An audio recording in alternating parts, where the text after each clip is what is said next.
Hello, welcome to Cable's Conquests. I'm your host, Archie Cable, and we're here to talk about Marvel Crisis Protocol.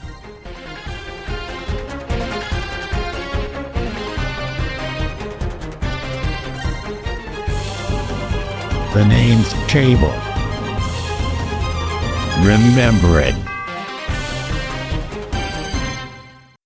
Hello everyone and welcome back to Cable's Conquests on this Thursday afternoon, the Thursday after WTC. The post-WTC blues are hitting me, but I'm feeling a lot better now because I'm joined by Curtis. Curtis, how you doing? Hi Archie, I am very well, thank you. Yeah, the post-WTC blues are right. It's been nice to reflect. You know, my poor wife, every 5 minutes I'm bringing up WTC in conversation. It was such an amazing time. Really pleased that we went. But yeah, feeling the fact that it's over. Yeah, this is always the worst part of a big tournament is the aftermath, where you've suddenly got this void. You're not planning. Yeah. Returning to work and meetings, etc. It was just a real dose of reality. Yeah, but fortunately we've got this podcast to help us out. So all you listeners out there, thanks for keeping us our spirits high and keeping the WTC rolling for a little bit longer. Why don't we rewind? Let's rewind before. We've obviously done an episode on this already. We've done our teams episode, so if you haven't listened to that yet, go back. It's our last episode. Second Breakfast Club Assemble. The Second Breakfast Club was our WTC team. We went through our rosters in a lot of detail in the last episode, all 5 of them. So we won't do that again, but we will give you a little bit of a flavour of what it was like to kind of build our team, and particularly focusing on that pairing process. So why don't you give us a little bit, as our captain, this was obviously your responsibility. So why don't you give us a little bit of a flavour of how you felt the team composition was and what our plan was going in. So you know, anyone who's listened to that Second Breakfast Club Assemble episode will know that our composition of our team was slightly different to the field. There was something like 24 Apocalypse, 24 Inhumans, lots of Criminals, lots of Avengers, and then add a team of your choosing as the 5th slot. And across the field, most teams had this sort of makeup. And where we were unique is that we didn't have, well, unique is wrong. There are a couple of teams, but we were certainly in the minority. We had no Apocalypse. We had no Inhumans. We did have Criminals, but it had a Red Skull 1 pivot, which I think was the only Red Skull 1 at the event. We had X-Force, which not hugely represented at the event, as was Spider Foes, which was not in high numbers at the event as well. So yeah, I think one of our biggest strengths going into the event was that we posed a challenge to, you know, maybe more experienced teams on how do they pair into us. And we knew that, we prepared for that. We had considered which matchups we liked, which matchups that we didn't like, and tried to use that in our favour. We knew that when we put down a team that was less represented at the event, it's likely that team hadn't planned on who they would want to put into it. So quite often we would look at our opposition's makeup and think, right, who is the best person to put down? Oliver on our team, he had a Convocations defenders roster and he was very comfortable sort of facing all sorts. You know, there's a big question mark to his opponent. Is he going to play Convocation? Is he going to play defenders? But his ability to respond to his opponent on which one would be best was great. But also X-Force was a common one we'd put down first because teams really struggled to think who was their best matchup. And, you know, they don't want to, you know, blow some of their strongest teams going into X-Force if it meant they had a weaker pairing against our sort of more traditionally strong teams. So it really threw some teams off, and we knew that, and we went into it. I'd just like to interrupt you briefly because I've just got the affiliation breakdown, and Harry, who was playing X-Force, played 5 games with X-Force. There were only 2 other players, and both those players played 0 games. So Harry was the only X-Force player that actually played them at the event. Wow. So even those players who had the option to opted not to in their games. So yeah, fair play to Harry. And yeah, and it just shows teams didn't know how to sort of match up into us, and it was quite great. Teams commented on that as well. You know, I think we'll go into it, but our first round pairing, they were like, X-Force isn't on our matrix. We've not considered this one. And I think largely we'll go into it, but largely I think we were confident in knowing where our strengths were, where they weren't. And as captain going into the rounds, one thing I always tried to do and tried to mention, I think yourself, Archie, you and Ollie, Dave, and Harry, you've all got, you all know your rosters far better than I know them. You know what you're good against, you know what you're bad against. But the questions that I asked of the team to get the answers to then go into the pairing process was, right, who are our swords and who are our shields? Which pairing do we feel like, right, that one's really in our favour. Let's try and work hard to make sure that we can get it. That's our sword. And right, okay, who are our teams that are just going to be really sticky for the opponent? It's not necessarily a good matchup for us, but it's not one that they particularly want either. And that, are more of our all comers with those shields. So often we would look to put a shield up first, knowing that they would get a choice into it, and save our swords for when we had the choice, so we could target opponents' rosters. And I think on the whole that seemed to go down quite well. What do you think? I really liked that idea. I think it brought a lot of clarity to the table. Because normally, as you say, there was like 2 swords and the rest were shields. So it meant that when we looked at their... And that changed every game. That changed every round. We look at the opponent's composition and determine which were our better matchups, and therefore which were our bad matchups. Because a sword might not just be just a sword because it's got a really good matchup. It might be a sword because it's got a really bad matchup that we want to avoid as well. Mm-hmm. Therefore, we want it targeting certain rosters. Hence, it's a sword. If it's a shield, it's probably okay going into anything. It's got a plan at least. Yeah, and I think that's what I mean. Is that clarity at the table? It's like we know what we're looking for then, because you can really easily get yourself confused in a pairing process like this, where there's a lot going on. There's a lot of excitement going on. So just having that kind of clarity of thought, and additionally, we'd also done a lot of homework on this. So we'd gone through everyone else's rosters because they got released early. And we put green, red, and yellow. And actually, we didn't really use that during the day, but it just meant that everyone had at least seen what they were up against, or potentially up against, and kind of had thought about it. For me, it wasn't about looking at the individual rosters. It was seeing what was prevalent and what were predominantly like green matchups and what were predominantly red matchups, so that when we get to the table, we know already kind of what we're looking to pair ourselves into. 100%. I think that clarity really helped. In my experience, the pairing process for this WTC was quite an enjoyable experience. Yeah. It was a real team effort, but we'll get onto it as well. The amount of time we had for the rounds meant that pairing process was not pressurized, and you were confident and comfortable letting teams, including ourselves, spend a little bit more time over making those decisions as well. So yeah, it was great. And there's a fair bit of criticism about the WTC pairing process in that one team innately has 3 choices, but there's a real fluidity to the WTC pairing process. No one's picking their cards back off the table once they've been put down, and I think that really gives you an additional strategy to what goes down and when it goes down. And I really like that. It creates a good flow and a really good understandability in that pairing process. And there was a balancing factor, and that balancing factor was if you didn't choose the matchup, you chose the table, and the tables were really varied. We're talking some tables with size 3, size 4s galore, and some mostly 1s and 2s, and then the odd 5, and that I think brought in a really good strategic balance. Our X-Force player, he loves a table with 3s and 4s. Cable can just throw those every day of the week. A roster like mine, I've got very little wall crawler, very little fly.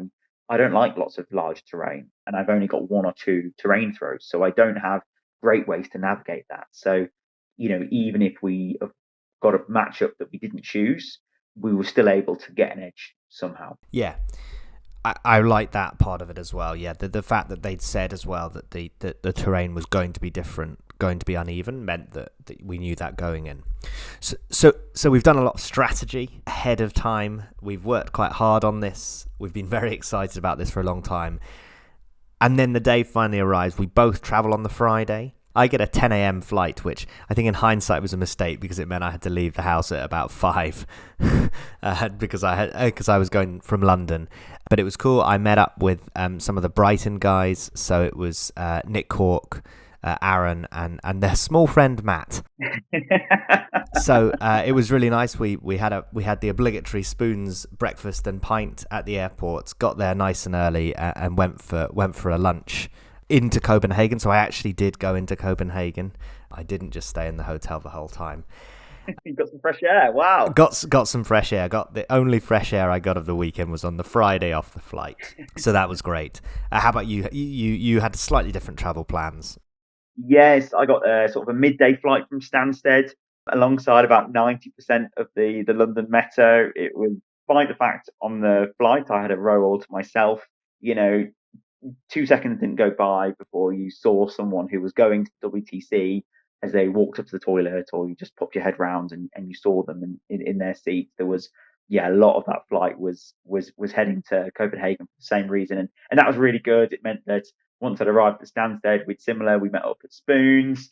Everyone was chatting. Everyone was, double guessing and thinking, right, how do they feel going into the matchups? And it felt like the vibe started as soon as I got off the Stansted Express and didn't end until I got off the Stansted Express coming home. So that was great fun and really pleased to have got that and experienced that. Yeah, I think the vibes was definitely the word of the weekend, because when we got there, I know I'd been for lunch. I came a bit later back from Copenhagen. You guys were there already. All of my team were there already playing games. But you're in Copenhagen airport, right? So it's quite a nice airport, but it's not amazing. And you come downstairs into the hangar, which is where it is, and it just opens out, and there's this sea of tables full of terrain, and there's a sea of nerds. And even on the Friday night, it was pretty packed. There was a lot going on, a load of games being played. It was just fantastic. So when you walked into the hall, it was incredible. One thing that really stood out to me was this international community coming back for their annual great big social event, because anyone would walk through those doors to the hangar, a bunch of heads would turn, and all you'd see is a sea of smiles. People were absolutely buzzing to see people that they might have played on TTS, people they might have bumped into at events dotted around Europe, people that they talked to on Discord, and they all feel like they're part of this community, and finally they're in this one place socializing, playing games. It was just brilliant, and we really took the opportunity to blow the cobwebs off and get a couple of games in on that evening, which was just great. It was fantastic. Yeah, I mean, what's amazing is that people were so sociable, even if you didn't know them. So I was chatting to Pat, saying hello to Pat Dumford, and a couple of guys came over, and I started chatting to one of them, Lewis, who was on the Belgian team. He's a Spaniard, I think, who lives in the Netherlands but played for Belgium. So he was all over the place in terms of his allegiance. But then I ended up playing a game against him on the Friday evening, and we were chatting away, and I then socialized with him the whole weekend, and we ended up doing a jersey swap. More on the jerseys later. But it was such a great vibe, like just to meet people. And I think that's the overarching thing, is that people were so friendly. I know it's this very high competitive event, really, and people want to do well, and there were some very, very good players playing across the board. I think that was something that I noticed this year. It was very high level. But on the Friday, people didn't mind chatting about their rosters. People didn't mind playing practice games against each other, even if it's out of the team, out of their country. Yeah. Teams can't play each other in the same country unless they absolutely have to. Yeah, it was just a fantastic way to start the event. And then we had a nice dinner on the Friday night. Like the food was absolutely sensational this time. But yeah, it's just really cool to have everything in one place, and everyone to be there for the same reason, which is, yes, to compete hard, but also to just have a good time and roll some dice and make friends. Absolutely. But we hadn't just, come, with our models, had we? We'd come prepared. We knew what WTC is all about. We knew it's about the community coming together, sharing experiences, but also sharing gifts. And we came prepared, didn't we? Came prepared with our very own gifts. Very much so. Last year I went and I was a recruit for Team Denmark, and we didn't do that well on the gifts front. So this year I wanted to go all in. So we got jerseys this time. So Second Breakfast Club jerseys, which were designed by Hannah, who does the editing of Across the Bifrost. Yeah. They are stunning jerseys, I have to say. They were really, really cool. To try and describe them in an audio format, they were sort of navy blue with a picture of Galactus eating breakfast, which Ollie sourced His second for us. breakfast, Mike. His second breakfast. And then we had our logo and our names on the front, and then on the back we had a quote, a Lord of the Rings quote related to which character that we impersonated for the weekend. They were all food related, so it was really cool. And I think Which wasn't that difficult to find, was it? Anyone who's a fan of the Lord of the Rings, there's a lot of food related quotes. yeah, I don't think I did any research on that. I think they were all in my head. Yeah. Because we had me and you were Frodo and Sam respectively. We had Ollie and Harry as Merry and Pippin, and we'll get to it. But they had a fantastic Merry and Pippin moment later in the event, and then we had Dave as Gandalf, and Dave had a grey hat on that at some point was going to switch throughout the weekend to white. Yeah, in fact, it was white at the end of the event, and we'll get onto it later. But that was quite great, because it was, when he stood up in front of everyone. Anyway, I won't spoil that. Yeah. But not only did we have our jerseys, we actually bought 2 jerseys, which was the idea was so that we could swap them with one and we'd still have one of our own. We also had some gifts for our opponents. So my wife Fenella made some shortbread. So Fenella made the shortbread and it was my granny's recipe. So it's very like in the family, that I wrapped in banana leaves and we gave them to our opponents, which I think was much appreciated. It really, really went down very well. All the opponents loved it, really appreciated it. And I have to say, they looked fantastic. They, it was mad because it couldn't look more Lord of the Rings if it tried with the banana leaf. It was just so well done. And we were at a Marvel event. It was, tale of two intellectual properties. Yeah, but what was fun was that no one went, "Why are you doing Lord of the Rings?" Yeah. People were all like, "Oh, this is awesome. Yeah. This is so cool." Because we're all nerds. It stands to reason that most people in that room will also like Lord of the Rings. Exactly. Yeah. No one questioned it once, which was fantastic. And then the final thing that we had the 5 restricted card, which we'd customized to all have different scenes from the Lord of the Rings in the background relating to each of them. So, for example, fallback was the famous scene of Gandalf saying, "Fly, you fools," before falling into the chasm, which we gave to our opponents as well, which I think they really enjoyed. Yeah. Some of them even played them against me. Oh, wow. Which, I particularly like the sacrifice. We've got Boromir, when he sacrifices himself at Arm and Hen to save Merry and Pippin. Yeah. Yeah, it was really good fun. I'm really pleased that we went all in on that. Yeah. What I also liked about it is that it sort of relaxed everyone at the start of each round. Yeah. So obviously people are trying to win, and as I said, everyone's going in competitively, but it just meant that it just takes that kind of pressure down a little bit when we're giving each other gifts.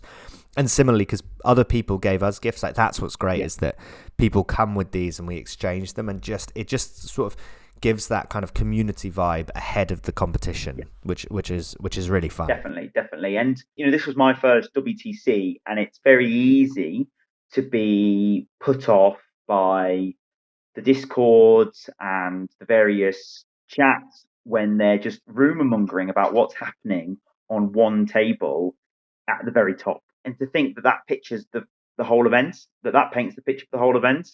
But being there, it really doesn't. 95%, maybe 99% of people there are not at that table that generates that rumour, that conversation about this competitiveness.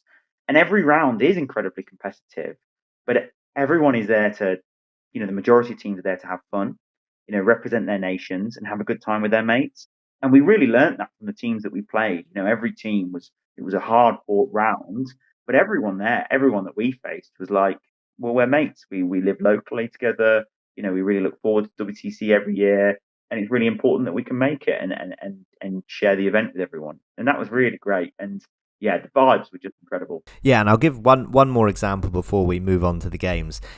So my mate Carl from Bournemouth, who basically, me and him know each other well now. It's our own little meta. So if there's anyone out in the Bournemouth, Southampton that wants to join our meta, feel free.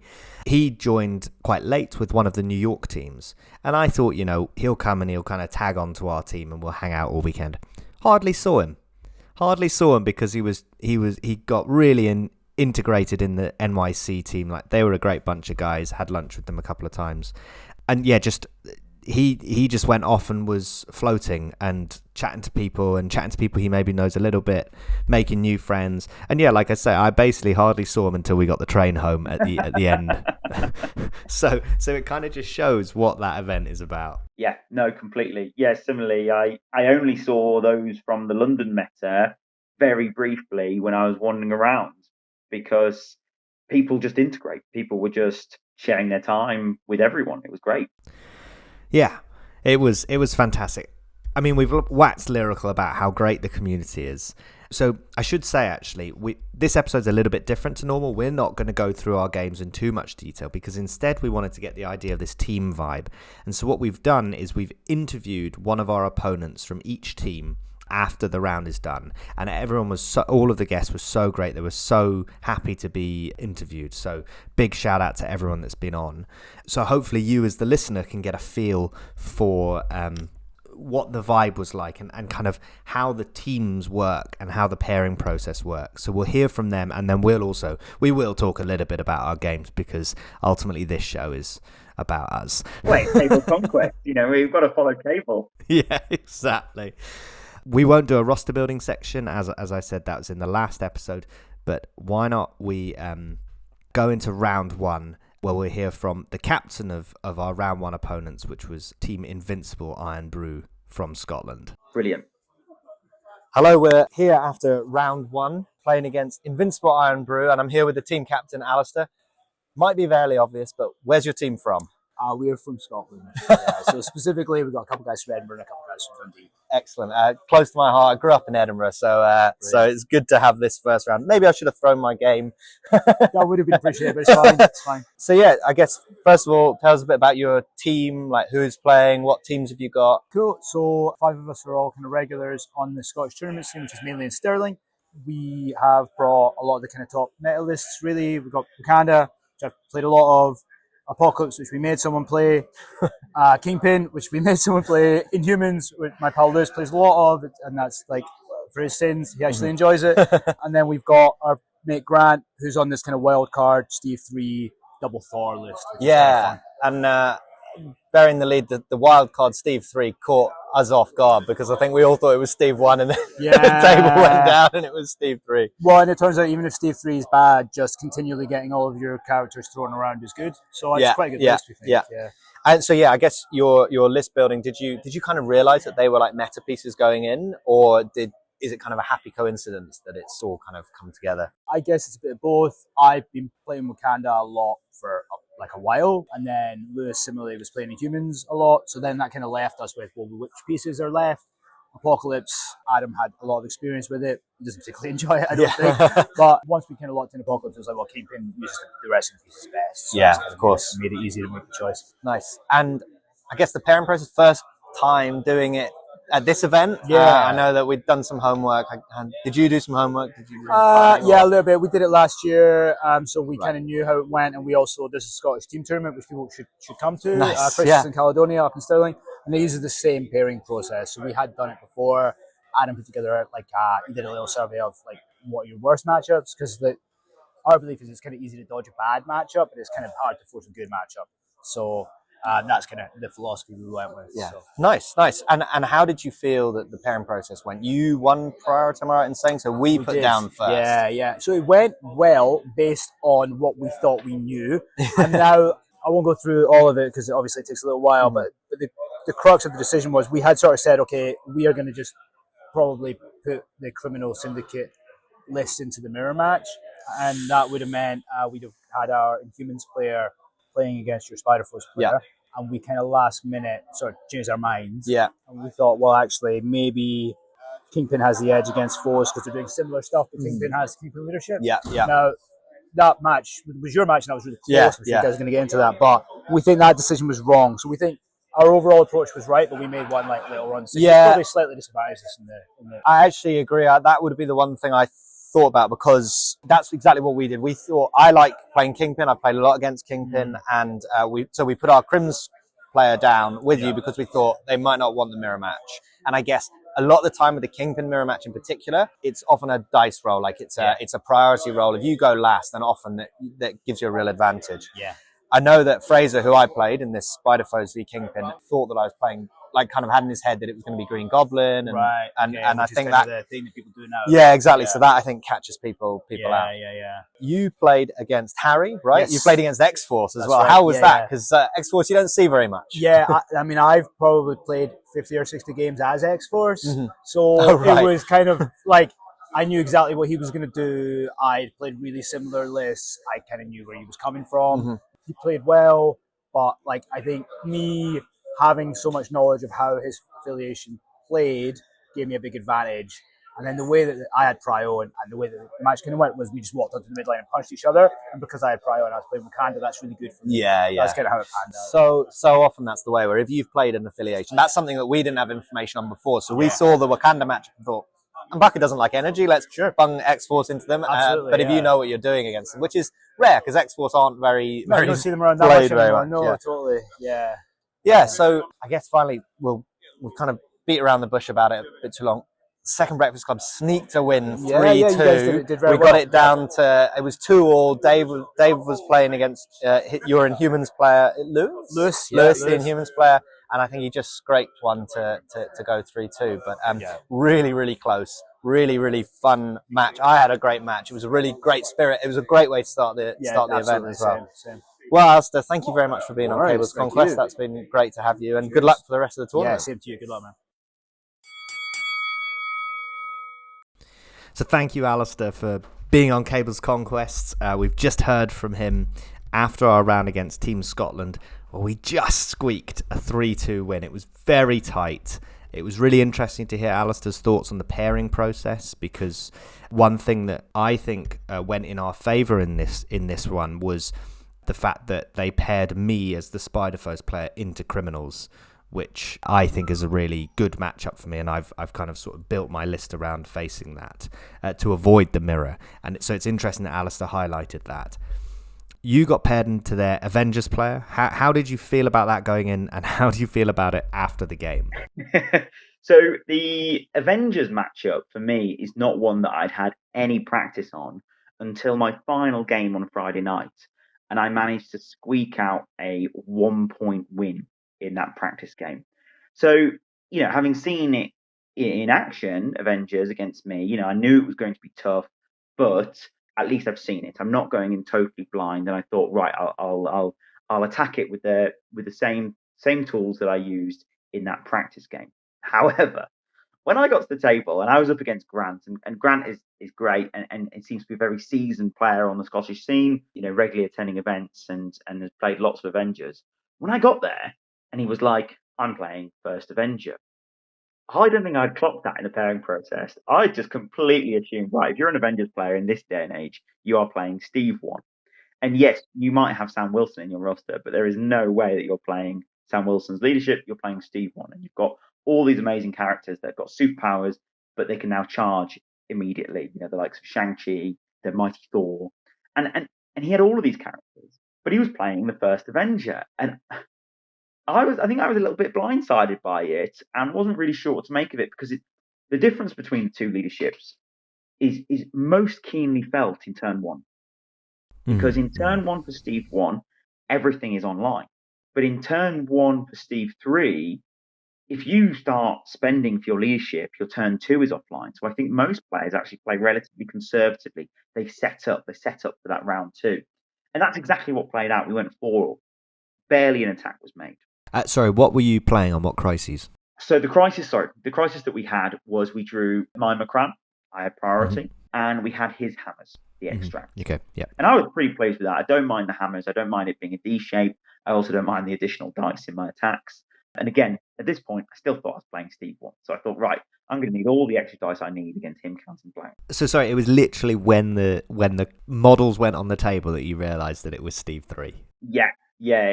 Oh dear. I think what we're going to learn from this whole teams event is that I'm probably the worst player on our team. Hence why people let me be captain, just so I felt like I was contributing in some way. I mean, I thought you were a great captain. You fell on your sword admirably. Well, in this match, I would say of the weekend, this is what I would consider my closest loss. And I'm bearing the lead here a little bit, but that turn 1 went 4-all. We both picked up an extract. We both flipped a point. But because, like I said, he does very little in turn 1, which makes his turn 2 just light up, he did exactly that, and he was able to put enough hurt out that he went 6-2 up in that round. Right, yeah.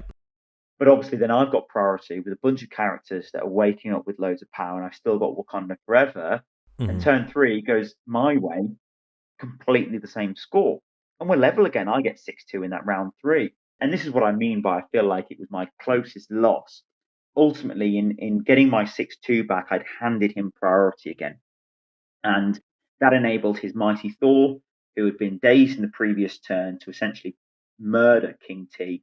Yeah. And murder King T, who was carrying 2 hammers. By murdering King T, pick up those 2 hammers and then do some more. And then it felt really close. Like, don't get me wrong, Grant played really, really well. He'd specifically timed his swing, and he'd had enough experience with Steve 3, knowing that this is how you win games with it, is that you know the score is going to swing. Because you're an attrition side, you're going to deal out a lot of punch, they're going to bounce back, and it's making sure that when you punch back again, it's enough to get you over the line. It's enough to get you to 16 points and ahead of your opponent. This was so close that but just a few things went his way. And you know what?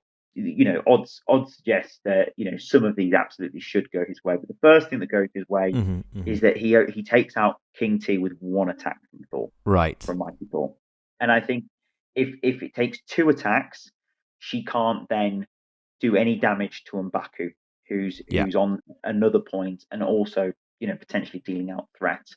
But it's not an easy position for her, because by going first with Mighty Thor, he's also playing the original Thor. And I'm able to KO that Thor with Red Skull. And I feel like I have to do that rather than going with M'Baku to maybe potentially take out Mighty Thor and take the hammers that she'd just stolen off King T, was because Thor could just do that to me. But with 2 attacks and a throw, I was able to KO Thor. And then Sam Wilson is then able to daze Luke Cage and KO M'Baku. Just little Sam? Was it just his 4 dices? His 4 dices. It was one of those situations where he rolled 3 successes off his 4 dice. Yeah. Not a problem. But I rolled would say nothing, and he needed 3. Like in both instances, he got exactly what he needed in a situation where I'm rolling 4 physical defense and I roll no successes, and he gets exactly what he needs. Quality of the leadership. The leadership enables him to chip that extra damage, and so he's in a good place as long as he rolls that hit. And by rolling that hit as well, Sam Wilson really likes it, because then he can bounce attacks between characters. So I think he's also able to do some hurt into Okoye to take the bodyguard offline or push her away, and that enables Grant to get that 6-2 win, and he takes the game. Finished 18-14, and it was a really, really good game. Yeah, good game to start the weekend. A bit of a curveball, which I don't think we saw coming, which it sounds like you dealt with well, but you just, dice can go against you, and when he's able to then chip that extra damage through, it's pretty Absolutely. tough. His game plan worked for sure, and unfortunately I couldn't catch the breaks to get my way. I'm sure there are decisions I could have made better. Yeah. Absolutely. No, he played really well. But your fortunes were slightly better. Obviously, like you say, you got matched up into an opponent that you like. Yeah. Kingpin. But how did the game actually go on the table? So I was a bit nervous going into this game, because I've given it all this chat about how I'm good against criminals. And I do have something on my CV to back it up. This is actually putting my money where my mouth is. And my opponent wins priority, and he chooses his secures. And he's like, obviously, I'm going to go with my secures. And I'm thinking, this is ideal. This is what I want. I want to play Kingpin on his secures without prior. And we draw Spider Infected and Superpowered Scoundrels. So it's a real speedy game. 10 points on the board. So I should say I'm playing against Fraser. And he brings a very standard Kingpin list. So he brings Kingpin, Bullseye, Black Cat, Rhino, and Bill. So I'm like, okay, I know these guys are potatoes. They're going to be irritating to deal with because they'll count as 2, but they won't put out a huge amount of hurt. And I go with Doc Ock, Lizard, Mysterio, Scarlet Spider, and Spectacular Spider-Man. Because he has prio on Spider Infected, he grabs the middle, which allows Lizard to dive his back. And I'm thinking, okay, Lizard can dive his back. He's pretty safe because he doesn't have a huge number of hitters. And so Fraser goes with Bullseye, walks Bullseye onto the superpowered scoundrel, shoots Lizard once and does 3 damage to him off a 4 dice attack through the damage reduction, through my defense dice. And I'm suddenly like, this is how this game is going to go. Fortunately, I have my strategic retreat tech, so when he then attacks again with Rhino, I'm able to strategic retreat the objective back onto Doc Ock. So even if Rhino does the damage onto Lizard and dazes him, I still get the objective. And Lizard actually survives this attack, but it means that I go, at the end of the round, I'm 3-2 up on objectives despite losing priority because of Lizard's dive. And also I managed to tie the center because of Scarlet Spider's web whip.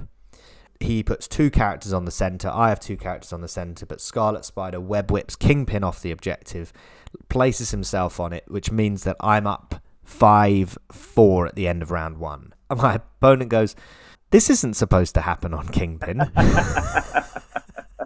I think this sets me up really, really well. I think his attrition actually surprises me. I think that early dice with Spike with Lizard means into Lizard means that he's able to daze Lizard. But fortunately, I'm able to kind of dance around, keep hold of the objectives for long enough. Because one thing I'm worried about is if he gets the objectives off me, the extracts, I'm struggling because I don't have the punch to get them back off these tanky characters. And ultimately, it's that combination of being able to pull his characters off points and keep ahead on the secures while keeping ahead on the extracts that ultimately sees me through. I should shout out Mysterio. He was an absolute G in this match. He takes a lot of early damage, and he takes 5 damage early on. He's holding an extract. He's got 1 health left, and he survives the game with that 1 health left. And the pièce de résistance is, I've dazed Black Cat. I'm going for the KO. Doc Ock throws Black Cat into a piece of terrain next to Mysterio, which deals 1 pip of damage. Black Cat's alive on 3, and Mysterio tricks and traps her and rolls 3 crits. So Black Cat goes off the table. Wow. And ultimately that, I think, secured me the win because it meant that she couldn't steal and run away. And the game ended. It was tight, though. It was 20 points to 17 to the Spider foes. So there was a lot of rotating, a lot of doing my best to keep away. But ultimately, I think my displacement just managed to see me home. Wow. So it actually was, despite, a lot of things going your way and, good matchup for you, still pretty tight. Still Kingpin on his home turf being super scoundrels. Yeah. They're still very good at clocking up the points. I think I said after the game, I've never seen such good attrition from that kind of a Kingpin list. Right. And I think, this is what I mean, I think the early spike from Bullseye galvanized Fraser and his team, clearly, to be able to do a little bit more damage because he'd done a chunk of damage to my characters early. I have a feeling in this game, can't remember, I think Scarlet Spider ended up getting KO'd by Bill. Bill was able to do more damage than I would have liked into Scarlet Spider, and I think that kept the game close because it suddenly meant that I couldn't displace Rhino. Yeah. And Scarlet Spider's my guy for displacing Rhino. So yeah, I think that really put the heat on. But fortunately, Mysterio was able to clap back by KOing Black Cat in turn. So that allowed me to keep ahead on the score despite my big displacement piece being taken off the table. Well played. And as you talked about with Alistair, we managed to pick up 2 other wins as well. So yep. Ollie got a win against the big bad in Apocalypse, and Dave got his win against Inhumans. Yeah. And that was super tight. It was 2-2. Dave was the last player playing, and I think it was a really close game. Yeah. So we got a win. We got a win. We're off to a good start. It was a great start to the day. They were a great opponents. I really enjoyed my game. I know you said you really enjoyed yours. Yeah. And also they're a high quality opposition. So to manage to squeak a 3-2 win to get our first win under our belt was great. For sure. And you had split allegiances in this one, didn't you? Being Team Scotland, we were supposedly representing England. Yeah. I'm not sure how I feel about that. Yeah, you felt a little bit. I was wondering whether you were going to throw your game or not, but fortunately you came through and we got the win. Yeah, so we're on to round 2. We're going up the tables, and let's hear from our opponents first from round 2, and then we'll have a chat. Excellent. So we are here at the end of round 2 at the WTC. The Second Breakfast Club, we won our first round and we got paired into another winner from round 1. And that is the French team. I'm here with Maxim. Maxim, would you like to introduce yourself and introduce your team? Okay, I am Maxim from the team Pastat for Hire, and I'm an Inhuman player. And I played again David in team Second Breakfast.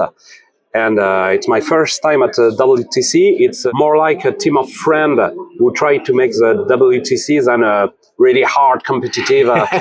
Yes. Yes, we saw an opportunity. We were 5, so we tried. Oh, fantastic. So do you all live locally to each other in France? Yes.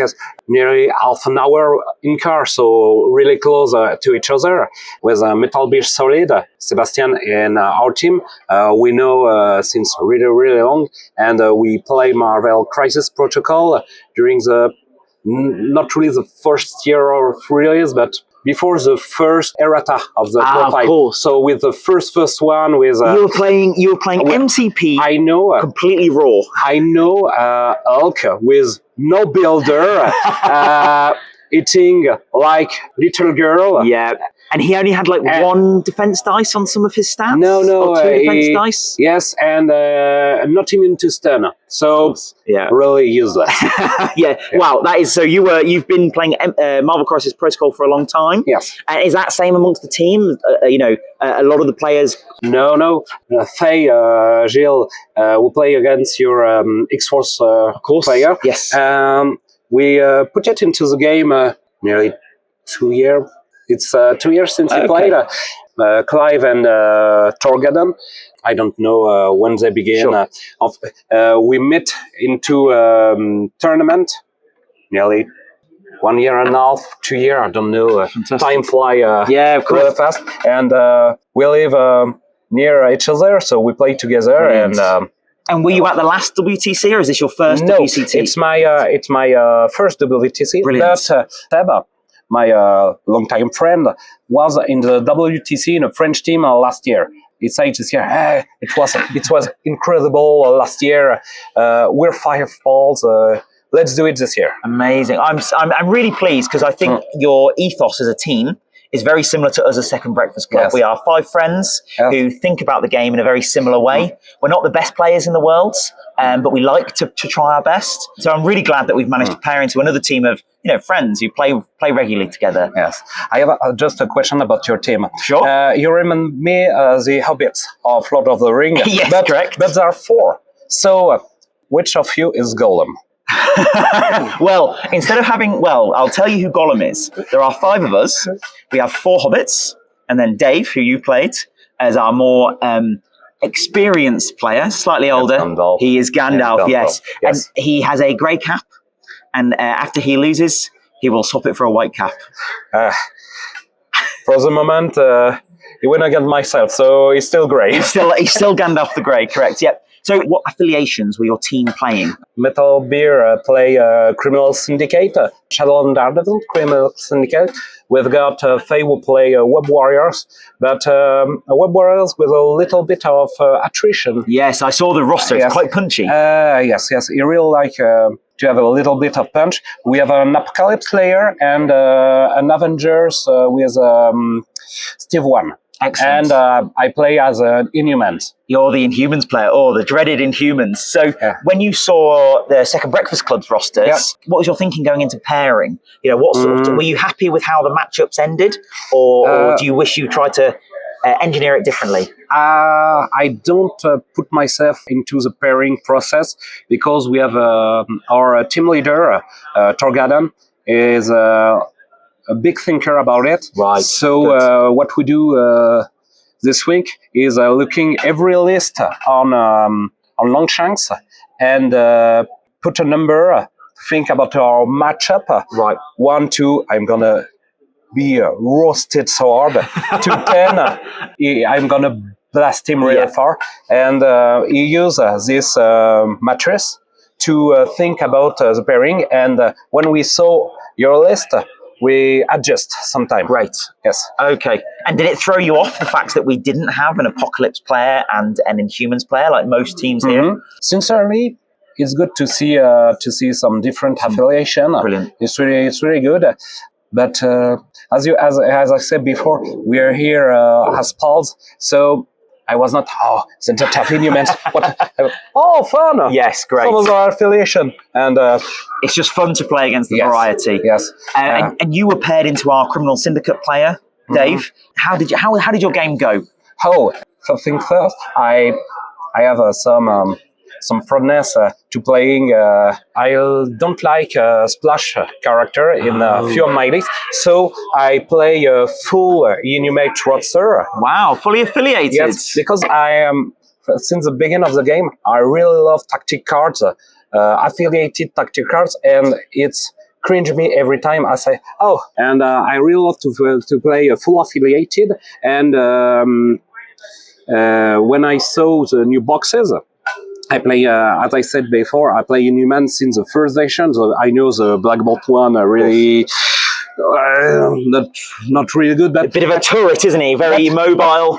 No, not real mobile in this first version. It's a problem with the first version of the Inhuman. If you were against a criminal syndicate kingpin, you say, I'm not going to kick you. You say, I don't have energy, so I do nothing from the game. And so I saw a few changes. And when Maximus was released, at first I played his leadership to rage bait my pals because one of my pals tried it and have a real bad game. So it's a shitty leadership. But, I've played it, and game after game, I take a habit with it. I know when I have a skull, no problem, I know how to adapt. And a skull means one energy to Maximus. We can do more things with energy. Maximus can be really, really... And another thing, having Maximus as a leader means you can have King Black Bolt instead of Black Bolt. And King Black Bolt, you can ask to David, is surprise a little bit. So first time when I saw the list of David, I said it will be harder. If I don't injure his character, it's going to be really, really hard.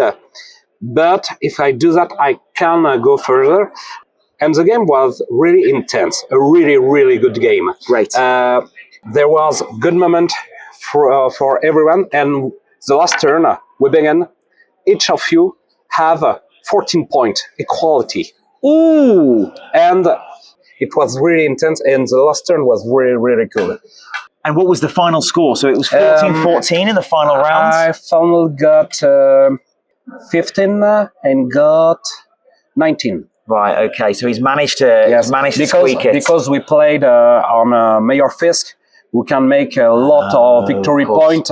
Just 2 points a point. Yeah, I had a similar situation. I played Michael, your Avengers player, and I got absolutely obliterated by his Hulk, Shang-Chi, Thor combo on Mayor Fisk as well. And with the points, the 2 points per Mayor Fisk, and there's only 2 of them, he was getting 4. He could throw me off the points, score 4 points. It really racks up. So yes, it's a tough crisis. I'll bury the lead. So unfortunately, you've lost your game. I've lost my game. The rest of our team, fortunately, it was a second Breakfast Club win, wasn't it? I think it was 4-1 overall, but some very, very tough and hard-fought games. And that's exactly what I want to find is WTC, really nice opponent, with smile, with really sympathetic and intense game. I hope we could give you that. It's if you have a smile, a good opponent, and an intense game, it's better to win. But it's not dramatic to lose. It was tight. I completely agree. I mean, I'm still looking for my first win, but so far at the WTC, I've had 2 fantastic opponents. So like you say, it's better to win, but I'm enjoying my losses because I've got a great opponent with a smile and some very intense, hard-fought games. Well, Maxim, thank you so much for speaking to me. It's really interesting to get your thoughts. Thank you. Thank you very much. And good luck in the rest of your games. Same to you. Thank you. So we've just heard from Maxime. Thank you, Maxime, for being on Cables Conquests and giving a great summary of kind of the round and your team. We were obviously against the French team. Maxime didn't play either of us. He played Dave with his Maximus the Mads Inhumans.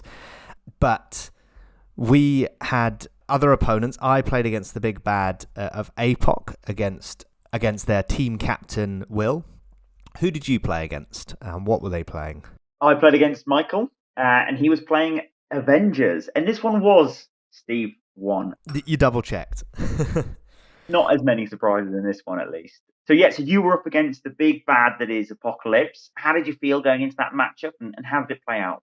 So I think we tried to do this. We put me and Ollie again up, and they chose me. I've had quite a lot of practice into Apocalypse. I've played you quite a lot. I've played Pat a few times on my Spider Foes roster, and obviously he's very good with Apocalypse.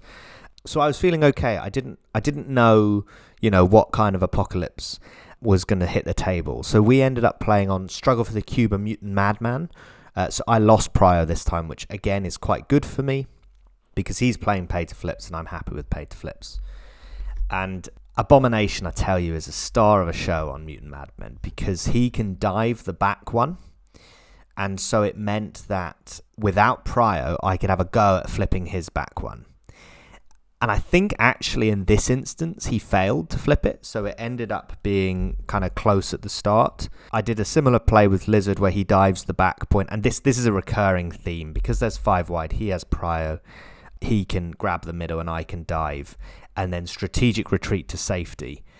I think what benefited me is that I'm not sure how experienced Will was with APOC, because he went with APOC first in rounds 2 and 3, which I really like, because it means that his big bad scary Apocalypse is done. So he's done whatever chaos he can sow, and this really helped. So A-Bomb was able to really effectively kind of manage him on that side, because he can displace him. However, I think in this game I had the play of the weekend. So Lizard has grabbed an extract, Toad has also grabbed a cube, and actually in round 1 Lizard strategic retreats the cube back onto Toad. So Toad is holding 2 cubes and he's pretty safe. So what do I do round 2? I run Toad away into a corner. He's holding me 2 VPs. That's all he needs to do all game. But obviously in cubes you take damage. So by the top of round 3, Toad is going to be dazed, because he's only got 4 health and he's holding 2 cubes. So I see this coming, and Beast has kind of been quite aggressive and is closer to Toad. So he could reach Toad when he drops the objectives. He can double move to pick them up. Craven, my boy Craven, attacks Beast. I think he double taps him. Only does 4 damage, which is a little bit disappointing, but it actually works really well for me, because then I put Corner the Beast on Beast, which means that every time Beast moves, he takes a damage. And so it meant that Beast couldn't double move to pick up the objectives, because he would have dazed. And which meant that Toad could then wake up, pick them up again, and just run into the corner. Oh, that felt very good. People underestimate Craven at your peril, because even when he whiffed, he was able to do the business and secure me those 2 VPs. And ultimately, this game ended up being fairly one-sided. I think that Toad just being able to score so many VPs and Will's attrition not going as well as it needed to, especially with APOC going early, meant that I took this one 19-8. Wow. It's a big score against a tough opponent, but like you say, you've had the practice and it seems to have worked off. I particularly like the Corner the Beast play, because I'd set up some bingo cards for the whole team to have. It was largely squares of various things that might happen between you and your opponent or in a game and stuff. But there were a few personalized squares to your roster, and one of yours was for Craven to corner a beast, i.e. he had to do the Corner of the Beast superpower on a beast or other animal-related character. So I'd have allowed a rhino, a toad, a lizard, or whatever. Yeah. But extra marks for getting it on beast. Yeah, I cornered and the you beast. Cornered the beast. So yeah, no, I agree that not only was it one of your favourite plays of the weekend, certainly one of mine to listen to as well. So well done, and well done on your win as well. Yeah. How about you, Avengers round 2? So yeah, this is my second go, and no surprises this time. It, like I say, it is Steve 1. We draw Mayor Fisk and Legacy Virus, and I have priority. So it's my Mayor Fisk and Michael's Legacy Virus. I think we've got very similar crises. So, could have been either or. But what's great for Steve Rogers is that he gets to choose a threat. Obviously, at 16 threats, I'm feeling good. We've talked. I really like my 16 threats. But with Avengers, it just the strength of the roster escalates the more threat you can get on the table, because the more characters benefiting from that discount, the more they can do, the more that happens. So he goes with the 19 threat, and he's got an incredibly powerful roster. I think, it's Mayor Fisk. He's going to be playing the Hulk likely. I'm expecting Steve 1. I'm expecting the Hulk. I'm expecting Shang-Chi. And all those three characters that day came out. I try and counter that with my own Hulk. Turns out a Steve 1 Hulk is a lot better than a M'Baku Hulk, because all the stuff that's really reliable in Hulk's kit, the displacement, the throws, the place, etc., all of that is much cheaper. All of that is much easier to get off. And Michael, he played this so well. He's clearly such a seasoned Steve 1 player. He barely wanted to roll attacks. He probably rolled maybe 4 attacks in the whole game. And you know what? Apart from maybe one of those, I think they whiffed. I think his attack dice were appalling. But a combination of his skill at displacing me from the Mayor Fisks, as well as staggering me with the likes of Shang-Chi, the Hulk, and he had Mighty Thor as well, and managing priority by only going 4 wide versus at 19 threat my 5 wide. It just meant he was able to keep me from scoring practically any of the secures. And he'd picked up 2 of the extracts quite early on. So he was able to sort of bunker up and hold on to those. And Steve was, and then where his attack dice let him down, his defense dice certainly, pulled him out of a couple of situations which could have been more ropey. But ultimately, he had my pants down. And it was a 16-6 loss. Oof. All my characters practically still healthy for the game. I think the only one that wasn't was a Koye, because I bodyguarded, the big attack that's gone well into her, but she was still, pushed away. I might have missed a couple of M'Baku triggers, but the amount of pushes and displaces he has, it largely wouldn't have mattered. He was just so expert at staggering me, throwing me, which is more, that means that's almost like activating me, because I'm having to shake the stagger and move back in. Meant that I got so few attacks off. I think you said that M'Baku hardly left the deployment zone all game. Yeah. Anytime he got close to the Mayor Fisks, Hulk had something to say about it and just threw him, throw him medium. Wasn't interested in doing damage. He knows M'Baku, with his spender, that's where he gets his big Hulk-sized displacements. And the only way he's going to be able to do that is if he gets attacked. And so he just M'Baku spent most of the game in my deployment zone. King T similarly we spent most of the game staggered. And it was rough. It was a real struggle to do anything effective. And it really well played for Michael. So fair play to him. Yeah, fair play, Michael. However, the Second Breakfast Club got vengeance for our captain, and we managed to go 4-1 in that round, so a 4-1 win. Listeners will notice by now that all my 2 games have been fairly irrelevant. My team has won and I've lost. That's why you were so important with the pairing process. You're happy to throw yourself under the bus. But it means that we're remarkably 2-0 going into the final round of day 1, which means we're in the quarterfinals, which who'd have put us there? And as a stat for you, we are the only team in the quarterfinal that has neither Apocalypse or Inhumans. Yeah. Every other team in the quarters had both Apocalypse and Inhumans. And we've got some good company there, haven't we? Obviously, the 51% affiliated, sort of the number 1 English team are there, the number 1 Italian team are there, the number 1 Swedish team are there. And we're rubbing shoulders with them going into this quarterfinal. Yeah. And we draw, our opponents are the Italian Maestros, last year defending champs. So we're really putting ourselves through the world ringer champions. Here. This is not the quarterfinal matchup that we would have hoped for at all. I reckon it was probably the quarterfinal matchup they hoped for. Yeah. Well, you managed to speak to their captain. Should we see what he said about the round? Let's hear it. Hi, welcome to Cables Conquest. We're here after round 3 with the captain of the Italian Maestros, Alessandro. Yes, how are you? not the captain, but the guys who made the pairing. Okay, you're the real captain. Yeah, you're the backroom captain. Nice. Well, thank you for being on Cables Conquest. First of all, tell us a bit about your team, like where your from Italy, of course, defending champions. Yes. How are you feeling coming into this one?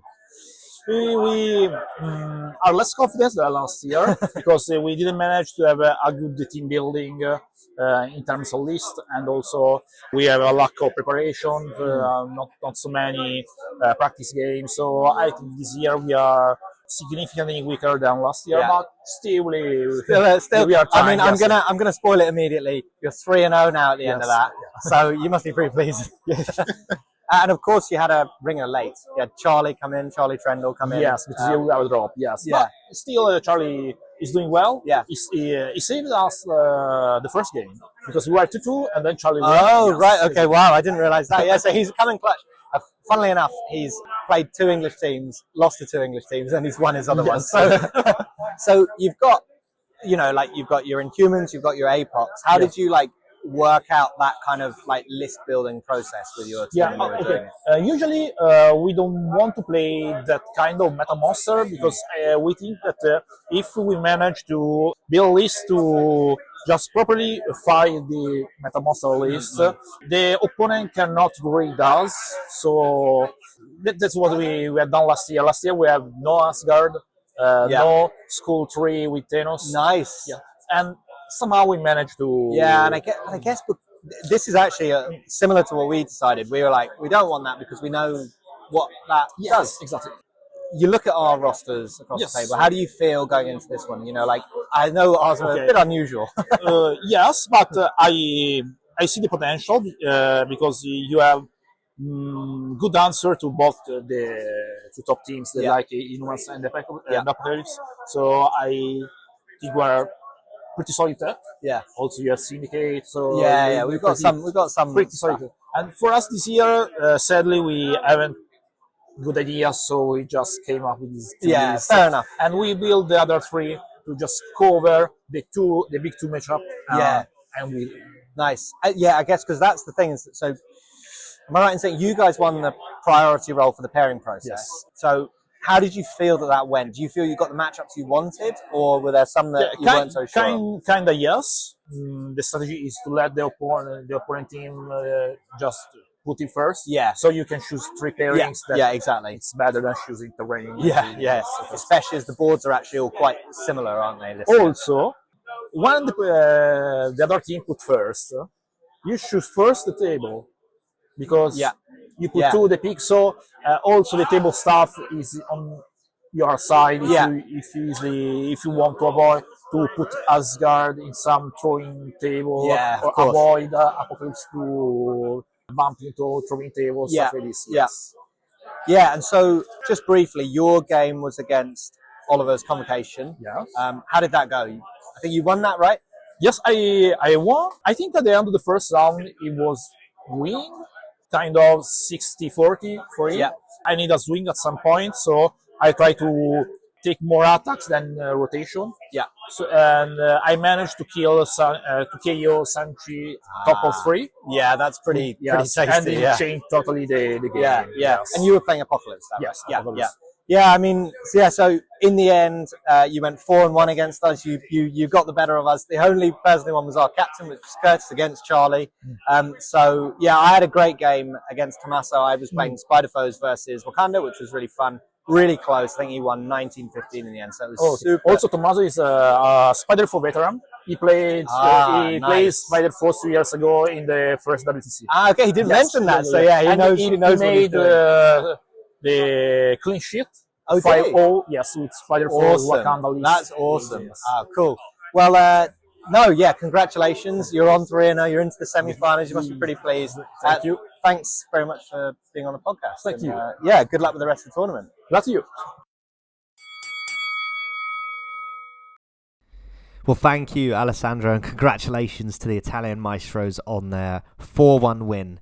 Yeah, disappointment for us in the quarterfinals. It feels very, very Team England to go out in the quarterfinal stages. I think we all put our best foot forward. I ended up playing into their Wakanda player, Tommaso, who's a very good player, clearly a very good Wakanda player. and you ended up playing into their non-Italian recruit, so they had a late dropout, which meant that Charlie Trendle, who's a big Convocation player, came in, but he wasn't playing Convocation, was he? What was he playing, and what did you face? Well, big Charlie Trendle, obviously incredibly Italian name in that.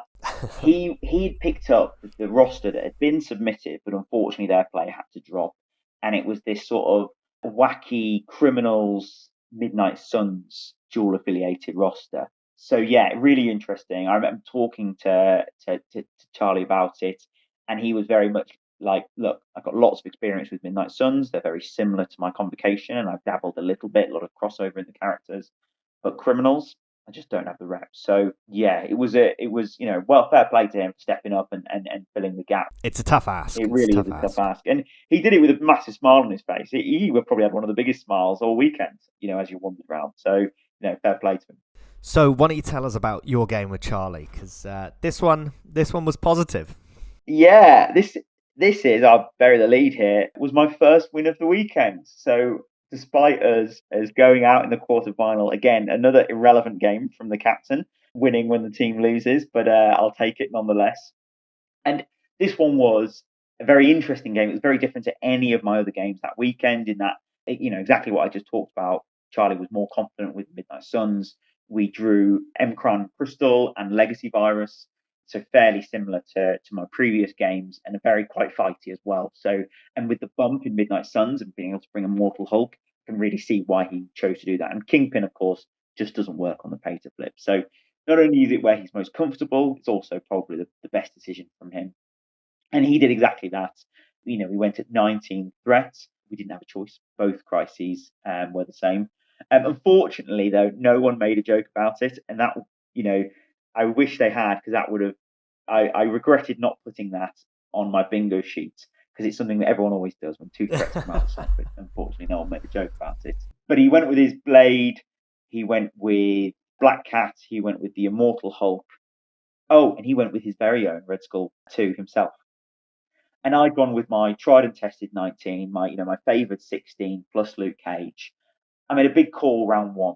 I went with King T last. He hadn't put any attacks into any of my characters, so I had no bound on mine. And all I did was double move to his back Macron Crystal, which had Eye Hulk on it, and attempted to flip it. And I got it. I got the 50-50, which gave me a small points lead in that turn one. But ultimately, and me and Charlie have talked about MCP as if it's chess quite a lot. It's almost, he's taught me that. It's a way of thinking about the game. And what I was doing in this moment was sacrificing my queen to protect my king. And that's exactly how it played out. The rest of the game, Immortal Hulk spent all of his actions, all of his action economy, trying to do as much hurt and take King T off the table. And eventually he did. He dazed him and he KO'd him. It was at the cost of 2, 3 full turns of activations. And in the meantime, I was able to score the other Emcron crystals, and I was able to put a lot more attrition pressure and even some displacement on the likes of Black Cat and Red Skull, and eventually take Blade off the table as well to get rid of the bump. So we go into round 4, I think it's the final round of the game, and I'm 15-6 up. Oh. He's got priority, and unfortunately, I've got Luke Cage, he's just double walked in the last turn with an extract, and I've got a Koye almost in the opposite corner. Unfortunately, she's bleeding and on 1 health. Thank you very much. That was a bit of a parting shot from Blade. Yeah. She needs to shape the bleed, and she can only move once. And I can either move a medium away, get her as far away as possible, or what I choose to do is I move her short and get her behind a size 3 piece of terrain. Nice, yeah. Nearly could have been my undoing, but I felt fairly confident I was going to get my 1 point because he didn't have the actions available to him with Eye Hulk, Red Skull, and Black Cat, particularly because M'Baku had been able to displace both Black Cat and Red Skull by potentially double spendering them and throwing them and getting their triggers and attacking each other. And so they were both in the opposite far corner to where Luke Cage was. So Immortal Hulk obviously was still in a great position, and Immortal Hulk had turn of all turns, and he flipped all the points. He murdered Red Skull, and he threw that size 3 piece of terrain into a Koye that she was hiding behind, which could have been my undoing. If I had just moved her medium away, he wouldn't have been able to reach her, and I would have had 2 save points. But I had 1 save point, and 1 save point was enough, and it ended 16-14. Oof, yeah. I mean, this is the thing with these pay to flips, is they can swing back, but if you are smart and you know how many points are on the table, even if he's coming back hard, you know that Luke Cage in this instance was safe. So well done, you got your first win, and a good win against a very good opponent. Thank you very much. Yes, and how did your game go against the world champion? Yeah, alas, I got my first loss of the weekend. This was... I've reflected quite a lot on this game because it was a really interesting game, and I think, Wakanda was one of my matchups which I wasn't particularly keen to go into, but ultimately it happened. So we played Mutant Madman and Legacy Virus, and I bring Abomination, I bring Lizard, Ock, Craven, and Spectacular Spider-Man, so we're playing on 18 threat. And he brings actually quite a different Wakanda roster to yours. He has King T and Okoye basically facing off against my Abomination and Ock. And then he's also got M'Baku, Shang-Chi, and Gorgon. So it's got a lot of control, but probably slightly less punchy than Red Skull 2, but not much. I mean, Gorgon still packs some heat, doesn't he? Yeah, exactly. And because I have Prio, I'm able to go 2-1 up on the Legacy Virus, because Lizard and Spectacular grab it, and Shang-Chi grabs the middle one. But unfortunately, Craven fails the pay to flip on my home Madman, which means that we actually go into the end of round at 3-3, as opposed to me having a tiny little bit of a points lead.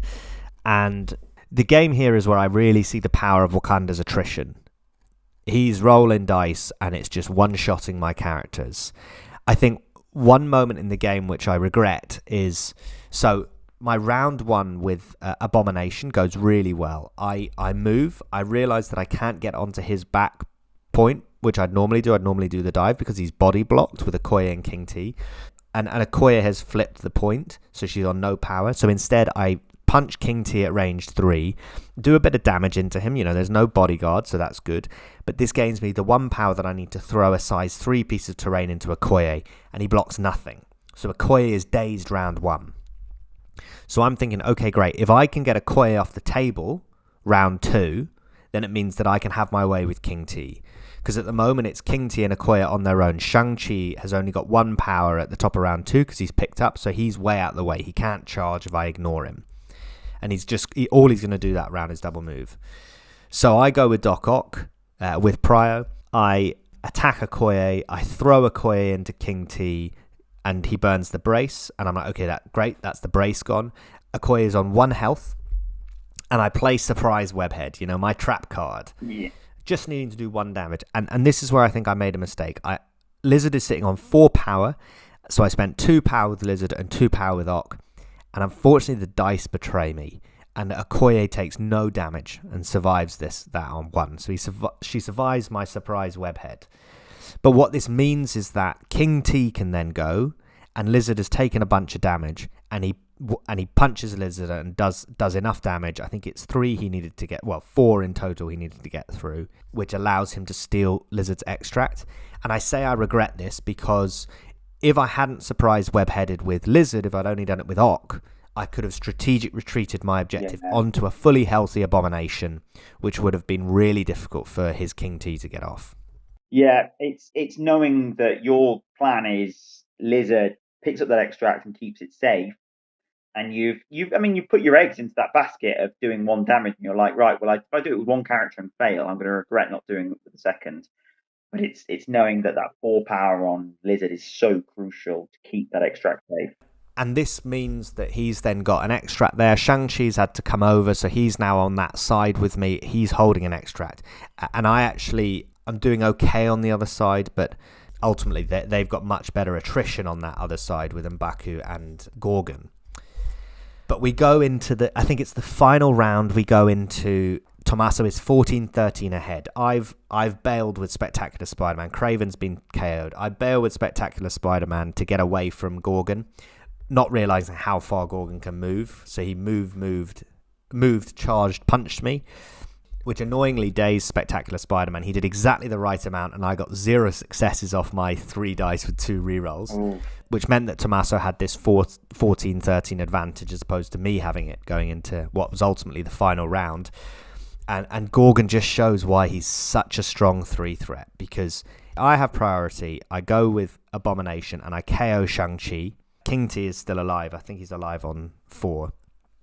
And Tommaso, instead of going with King T, goes with Gorgon, one-shots Lizard, a dazed Lizard, so a 5 health Lizard, with the Spender, and then the kick me in the teeth, one-shot Spectacular Spider-Man with his Builder. Which means that I have no characters left to activate, and at that stage the game's over.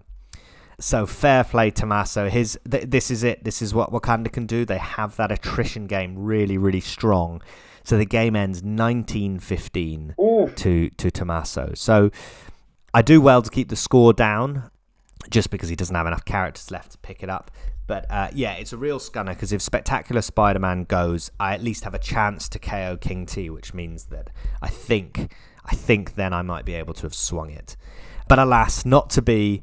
Congratulations to Tommaso. It was a really fun game, and it was really interesting because I got to play against a Wakanda list, which was a little bit different to what I've played against before, but equally strong. Congratulations, Italy Maestros, and that's us knocked out in the quarterfinals. I mean, it was a good run while it lasted, but we just got to do ourselves proud in those remaining games. Yeah. So we go into Saturday evening. I mean, we're all very happy. Yeah. Obviously, we're disappointed to lose that last round, but to go 2-0 to get to that quarterfinals, we're buzzing. We end up, and I really liked that we did this. We ended up playing a really fun casual game, which you will hear on the podcast. In a future podcast. Yeah, I might even go as far as saying that was my game of the weekend. Yeah. It really made me want to do more of that. Yeah. And I won't spoil it too much. You'll hear all about it in a future episode. Yeah, but it was brilliant because that last game had annoyed me because I was replaying it, thinking what I could have done differently to get that win, and it just meant that I completely relaxed. I got my dice rolls out the way, I rolled some more dice and we had a good time, and it meant I didn't go to bed just replaying that game. I went to bed with real positive energy. The socializing on the Saturday night was great fun. There were loads of people hanging around. There were loads of people playing games, not just MCP, but all sorts of board games. We had a lovely dinner. It was all good, wholesome fun on the Saturday night. We didn't drink, which actually I was very happy for on the Sunday morning, I should say. Absolutely, and we got that extra hour in bed as well. So we're feeling refreshed come Sunday morning, ready for rounds 4 and 5. Yeah, so Sunday morning we come downstairs after our breakfast and we're facing the home nation, the Jutland Juggernauts. So why don't we hear from one of their players? So we've just finished round 4. It's on Sunday of the WTC. We've all had an extra hour in bed as the clocks have gone back, so we're all feeling really refreshed. And the Second Breakfast Club, having gone 2-1 on day 1, we've been paired into another 2-1 team, and that is the home nation, Denmark, and Jutland Juggernauts. Yes. And I'm with. Can you introduce yourself, please? Yeah. So my name is Lars Heiselberg. I am from Jutland Juggernauts, and we're the only Danish team this year. Although there's a team UN, which is 2 players. I think, they've got a few Danish names, haven't they? There, yes, yeah. And sort of the team that you've got. Do you all play locally together? Are you all friendly together, or have you come from all 4 corners of Denmark? I mean, we live pretty separate, but we have been playing together for 2-3 years already. Fantastic. So we went 10 last year as well. Oh, brilliant. And I remember talking to one of your other players. This is your 3rd WTC, is that correct? I think as a team it is. But personally, it's my 2nd one, but as a team, it's 3, yeah. Brilliant. And how did you find last year, and how did that compare to this year? So last year, on a personal level, I had 9 games under the wing. So I was fairly new to everything. Of course. And I was kind of called in on a sick leave from one of the other guys. Sure. So it was very well, it seems fine, I'll try, see what happens kind of thing. Yeah. But it was very fun. A really good atmosphere. So cool to meet everyone. Absolutely. Very cool. And your brother's on the team, is that correct? Yes, that's right, yeah. Excellent. So it's not only is it friends, it's a family affair as well. Yes, yeah. That's really, really great to see. And it sounds like you guys are all pals, and I'm really, really pleased to have gotten to play the home nation. Yeah, that's great. So you've been preparing for WTC? Yes. What roster have you brought? What affiliation have you brought? So originally I wanted to bring just a pure X-Men list, but we at some point discussed that maybe it would be a good idea to do kind of like a bit of like a mixed thing. So we had both X-Men and Guardians in my list. It's quite an interesting one because there are not too many affiliated characters either. You've got like a core for X-Men, and a core for Guardians of the Galaxy, and then you've got some big hits in there as well. Yeah. So like the main idea, more or less, is just Immortal Hulk, and then kind of everything that goes kind of around it, and more or less. Nice cheap core, I suppose. Kind of, Star-Lord, Groot, Rocket, and then Storm and a couple of threes. Pretty much, And then it kind of surprises people when you play X-Men with an I-Hulk. I feel like a little bit. Obviously, there's a safeguard in the beginning everyone kind of knows about, but typically it's a normal Hulk, not an I-Hulk you have. So it's been fun. He can really throw around the board, can't he? Yeah. His damage output starts well, whereas often the original Hulk, he needs to build up after he takes damage. Help. He needs a little help along the way. Really, really, and of course his big base probably helps those storm pops. Definitely, Very good. Really, really interesting. And actually, I must say, it's absolutely stunning, the models as well. Thank you so much. You submitted it for best roster. I did, yes. And I can admit, live on the podcast, I did vote for you. Oh, I'm so thrilled. Thank you. Not just because the painting is stunning, and we'll try and get some photos of it and share it about, but also you've done some amazing conversions. Yes. Your Star-Lord in particular. Yes. You made a conversion. So I had a custom head face or a face for him made. Already kind of trying to target the Peter Quill from the movies, the MCU movies. Yeah. So he looks exactly like Chris Pratt. Yes. And the painting just makes him look so familiar, so accurate. He's got the character of the character. Thank you. And just generally across the board. And you've got a lovely display board for it Thank as well. you so much. Thank you so much. So when you got paired up against the second Breakfast Club, and you saw our rosters, what were your first thoughts? Well, first of all, okay, this is not the meta, which is kind of fun, right? So I think we might have had a similar idea, like, okay, let's not bring all the meta stuff. We'll bring some fun things, of course. Whatever you kind of want to play, really, kind of our kind of starting point. But when we saw you guys, like, okay, we don't really have a plan per se for this, whereas with all the meta lists, we're like, okay, we should try and, pair up like this. Yeah, and I'm pleased because that was our game. I don't know what your thinking was because you've got an Apocalypse player, but you don't have an Inhumans. We don't have any humans. We do have a Criminals, the very meta Criminals, And for some reason, Avengers seems to be the meta as well. At least there's a lot of Avengers players. A lot of Avengers. I mean, I faced 3 Avengers, including this round. Okay, and I can see why it's good. They're really, really powerful, really, really efficient, the Steve one. Yeah, definitely. We got paired up. Who did you get paired up into on our team? So I got paired up against Dave on your team. And so you got paired up against the Criminals player? I did, and I thought it was just a classic. I didn't check properly. I thought it was just classic Criminals, so Mephisto, Loki, Kingpin, Shadowlands, Daredevil. But then when he put on his list, like, oh wait, hold on, that's Red Skull. That's a different thing. That's a Cabal player now. Yeah, and Red Skull won as well. You don't see many of the original core set, Red Skull. Yeah. Oh, brilliant. So how did that game go? What was the result in the end? So I think it went quite to our way. So I think it went 27, to my fault. Yeah. Oh, so it was kind of a stomp, and I a bit of a landslide for you. I know. Yeah, I felt a bit bad at the end of it about Dave. He did not have his dice with him in the game. I mean, dice obviously might inflate the score, but it's still an incredible score. So congratulations, well done. Sounds like you played very well. I think so, yeah. And I was chatting to Dave afterwards as well. I think an advantage that your roster has is that you can't plan what you're going to do. Because you've got 2 affiliations and you've got a lot of interesting splashes. Like, I imagine, he said you played Pound the Pater Flips? Yes, I did. I think he was expecting X-Men, but you didn't go X-Men, did you? No, I did not, no. Because I was thinking he was going to go Criminals. I thought, okay, for me, Criminals, I feel like I'm a better Guardians player into Criminals than X-Men. So you wanted to beat his Criminals up, essentially? Exactly, that was the plan. Yeah. And that probably works in your favour because his Cabal characters probably a little bit more made of glass, aren't they? Well, somewhat. I mean, there's Dracula, there's Ultron, there's kind of beefy character, I would say. Yeah, interesting. Yeah. Oh, brilliant. Well, congratulations. Thank you so much. I played up against, is it Bjark? Yeah, Bjarke. Yeah. Bjarke, and he was your Avengers player. Yes.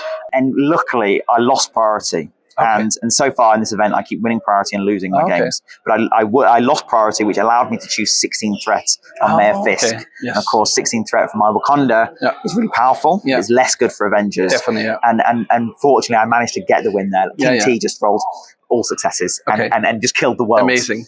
So at this stage, we're 1-1. So you finished your game. You've got this big old stomping of Dave. Yep. I've managed to win my game. Yep. We're 1-1.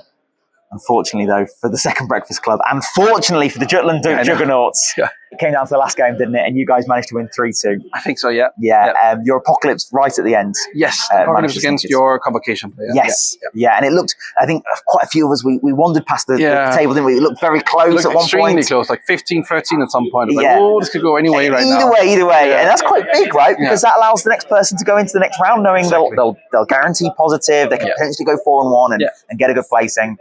But congratulations to Denmark. Thank you so much. On home territory, taking the win. So congratulations. Thank you so much. And it's been a pleasure to play you. Likewise. Thank you very much. Thank you. Thanks for talking to me. Of course. Yeah, so thank you very much for doing that interview, and thank you very much to Team Jutland Juggernauts for giving us a great round. As you heard, we lost so narrowly 3-2 in this one. Gutted after going so well the last day to not be able to carry it on. But how was your game? So this round, continue the trend of winning when my team loses, and this one was a good round for me. I faced his name on Longshanks is Execun. He'd been to WTC before, and he was playing Steve Rogers Avengers. So Steve won, and we managed to draw Mayor Fisk and Inhuman Weapons. So very, very similar to my game against Michael in round 2. And I learnt my lesson. And fortunately, I'd lost priority. So instead of 18 threat, I was able to choose 16, knowing that Avengers want as much threat as possible. And it was good when we talked after the game. He was like, yeah, I've got a very confident 18, but 16 is my worst. And I'm thinking, well, I've got a very confident 16. I knew his Hulk was going to be better than my Hulk. His Hulk was better than my Hulk in 2 ways. It was beautifully painted. It was. I voted for it. And largest model. It was very, very nice. But also with the superpowers as well. So I went for my tried and tested 16, and it really did go in my favour. The dice were on my side as well. I have to say, I can't put it all down to my successes. It felt like a bit of a avalanche from the moment. So his Steve picks up an extract round 1 after I picked one up with M'Baku. He picks one up with Steve Rogers. And instead of then picking up another, I opt to use King T to pull his Steve towards me. Don't do too much damage. Do a little bit, but it's enough. It's enough because then Red Skull can go. He can count blanks, and he dazes Steve. And then at the top of round 2, King T goes. He bounds with his 8 dice, and now he's in range 2, so he's got his rerolls. Despite him adding dice, despite him counting blanks, King T just obliterates him. Yeah, that's what King T do. Yeah, and it just meant, well, that was not only was it 4 threat off the table, but the leadership is just so powerful in that Avengers roster. And it meant that he only had then 3 activations. There was, don't get me wrong, strong activations. He had Black Widow, the Hulk, and Shang-Chi as his other characters. But it enabled me, well, King T was relatively safe. He still had another activation after finishing off Steve. So he was able to sort of move into safety, or at least move into a position that if he was going to be chased, the character chasing him wasn't going to be scoring. And I was always able to go, I liked going last with Red Skull, because Red Skull's grunts were able to keep parity or score one of the Mayor Fists, while Red Skull could put some serious damage in. And if Red Skull wasn't doing that, then I also liked to make sure M'Baku was going after the Hulk, because once he was on 4 power, his spender is then able to just throw him off the point. I don't need to do damage. And the game ended, he had just the Hulk left. I was able to KO Black Widow and Shang-Chi. And yeah, the final turn, I was able to score enough and hit the 16 points. So I would say it was a really, really uphill battle for my opponent as soon as Steve Rogers was KO'd. And he was KO'd in, at least it should have been 2 attacks. Come on. Yeah. Maybe burn Wakanda forever. Exactly. And I was willing to do it. I wanted him gone off the table, but it just happened so quickly. I had so much leverage then to keep my point safe while then just continuing the game plan. Yeah. It sounds like you made that early call with King T, where some people will go and try and be the attrition piece with King T, that King T can displace. And he's really good at displacing. So kudos to you. You learned your lesson. Learned my lesson. You went back to your proper 16 and exactly. It worked well for you. Sorry, what was the final score? The final score was 17-8. Nice. So pretty convincing, which I guess is not surprising if Steve is off the table at the top of round 2. Absolutely. And this round was interesting because that had finished relatively quickly. Harry's game next to me, I think, had also finished relatively quickly, and he'd got himself a loss. And then how did your game go? So I played against Michael, their criminals player, which, again, our plan to put a Crims or Spider Foes choice up to them worked and got me Crims. And so we played on Spider Infected and Extremis. So we're at 17, so I go with my standard 17, which is Ock, Lizard, Craven, Scarlet Spider, and Spectacular Spider-Man. And he goes with an interesting one, which was Loki, Prince of Lies, Kingpin, Rhino, and Shadowland Daredevil.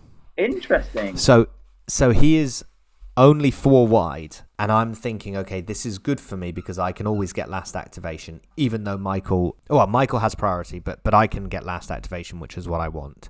Yeah. But actually, that list has got legs because it is far more killy than the Kingpin list, because Loki, Prince of Lies, can put out a lot of damage, and because there's only 4 objectives, he only needs 4 people to be on them. Yeah. But I think the key thing in this game is that, again, I'm able to go up on extracts because in this instance he doesn't go into the middle. So Lizard gets the middle one, and he has to strategic retreat and all that stuff. But I managed to keep the extracts, and I'm thinking, okay, if I get 3-2 up on extracts, if I can keep up on extracts continuously, I'll win. But the problem is I don't have very reliable ways of getting back extracts. This is where Craven, I think, really makes this roster sing, because with priority, his Loki has an extract. So I just move Craven next to Loki, which means that Craven then can double tap Loki. I have Surprise Webhead online with all his dice, and actually it's round 3 that Craven managed to daze Loki and steal his extract. And that's my way of getting extracts back. It's Craven dazing people. And so it meant that despite the fact that he was able to take some extracts off me through combination of dazing characters with Loki and Rhino doing Rhino things with Rhinobbery, I'm able to keep it close enough on extracts that ultimately my displacement is just about enough. Scarlet Spider doing the business because he's able to basically follow Rhino around the table, displacing him. But it ends very close. It's 17-15. I end up with 3 characters left on the table. Craven is ultimately KO'd. And I think... there's someone else that's KO'd. I can't remember who now. But it is very, very close. But yeah, ultimately that displacement and my ability to rotate against his 4 characters sees me through, and I managed to scrape a 17-15 win, which I'm very pleased with. Well done. Similarly, I think his team is quite cleverly constructed, because despite there being 5 extracts and he's bringing 4 characters, he's got 4 characters, which is enough for the secures. But the grunts on Shadowlands Daredevil can pick up extracts. Yeah. So ultimately, actually, when it comes to extracts, he has got 5 characters. So there are 5 characters that can hold them. And those, because they can't hold secures, they don't need to pick up an extract that's anywhere near a secure. They can just pick one up. So I actually think it's quite smartly constructed. And it sounds like you've done really, really well to get the win. But alas, it was in vain. After that, we were 2-2 on the round, and it was coming down to a final game. And unfortunately, both Dave and Oliver also lost as well. So yeah, a real shame, but it's only 3-2. I mean, it's so close. It's a nail biter, and I think a couple of close games, close losses, which is a shame. Absolutely. And at this stage, we're only playing teams that have won games. We're only playing teams that are on win. So all our opponents are really, really difficult. This round in particular was a really enjoyable one. The Danish sort of being the home team, they were really hospitable. Yeah, they were fantastic.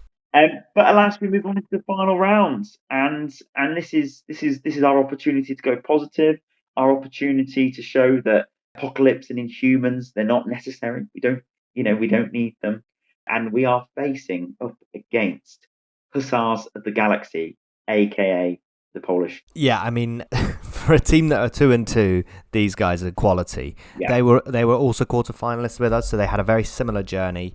And I spoke to Seth about that journey and how the round went off. So I'm here at the end of the final round of WTC. We've just played against Hussars of the Galaxy. Hussars of the Galaxy, that's it. And I'm here with Seth. Yeah, Seth, how are you doing? Welcome to Cables Conquest. Hi, glad to be here. I'm doing great. Overall, we're quite happy with where we ended up. I believe we are 8. Oh, very good. A bit worse than last year, but overall, we're still very happy fantastic. And yeah, it was really cool to play you guys. I think we've not crossed paths before, so it was good to play. It was great fun. Yeah. Why don't you tell us a little about your team? We're Polish, as you know. I would say top players in Poland, most of them at least, and we just play together quite regularly. Except me, because I'm not in Poland anymore, but I still try to play on TTS and be active in the community, even though I'm not physically there. Yeah. We gel well together, so we like to play together. So we decided to put out a team. It's slightly different compared to last year, but we are even now just talking about just putting out 2 teams maybe, because we already have 7 people, so maybe we'll manage to get 10, so that would be very fun. Nice. Is this your second? Mine personal is third one. Right. First game I was Irish. Oh, nice. Yeah. As a mercenary, but last year that was Hussar's first. Yeah. Okay. Outing. Cool. Yeah. And so hopefully year 4 you'll get a double. Yeah. 2 teams out. Yeah. We're hungry. We're still hungry. Good. We found your team composition quite interesting. So why don't you tell us a little bit about what rosters you were playing and the process of how you decided on them? So I played a dual affiliation of Avengers and Defenders with Doctor Strange and Cap 1 and Samuelson Cap as leaders. Then we had a Midnight Suns player with, I would say, pretty straightforward Midnight Suns with Blade. I Hulk obviously and Red Skull as the premier splash kind of thing. Then we had Apocalypse and Inhumans, which is the staple, as it seems. And I would say those were pretty straightforward rosters.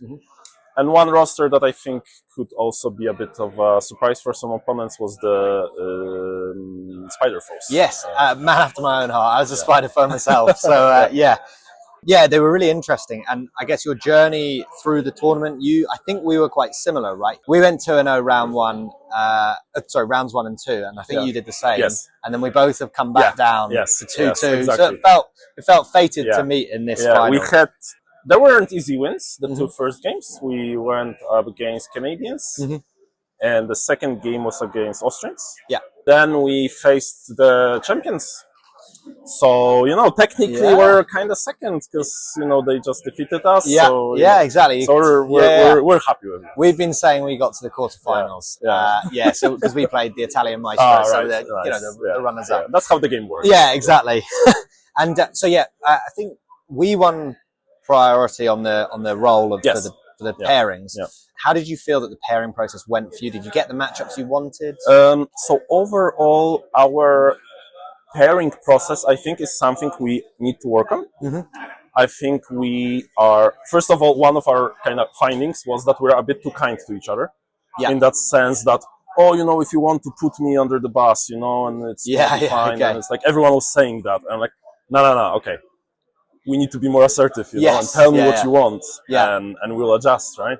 So that's one thing. And I think actually the 5th game, because we talked about this before the 5th game, and I think our 5th pairing process was better. Yeah, okay. And we had a bit more straightforward, okay, I don't want, our Inhumans player was a bit more clear on, okay, I don't want to play these guys. I'm sorry, I don't remember who exactly. No, that's fine. But that helped, right? And I thought, okay, I can take Wakanda, for example, right? Yeah. It's fine. If they pair me with Wakanda, that's okay. And we thought that you guys, because you had the last picks, we were pretty certain that you will put me into the Sorcerer Supreme, the Convocation. And that our Apocalypse player, Sophie, would be playing against Wakanda. Yeah. Which I think should have happened. Yeah, maybe. I think, you might well be right. I mean, poor Ollie has our convocation player has played against Apocalypse 4 times out of 5. So maybe we should have been nicer to him. And you're right, maybe it would have been the right decision. Yeah. Because I guess this actually was probably our most challenging pairing process because we had the advantage because we got to choose 3 of the matchups. Yeah. But you didn't have, you had Apocalypse and you had Inhumans, but then your other matchups, I don't think any of them were particularly good. So I ended up playing into Midnight Suns, which when we thought about it before was not a great matchup for me, but it was kind of the one I preferred of the ones that you put down. And so I think probably clearly the way that you thought about it for this 5th round had made it much harder for us in terms of decision making. Yeah, that's one thing we found out also, that having a bit of a surprise in a roster can work really well. Yeah. Because suddenly your opponent doesn't necessarily know what exactly you're going to play, right? Yeah. There's options still, and that can, like, my opponent was surprised by my choice because he was sure he's gonna see Hulk on Fisk. Yeah. But I pulled Defenders.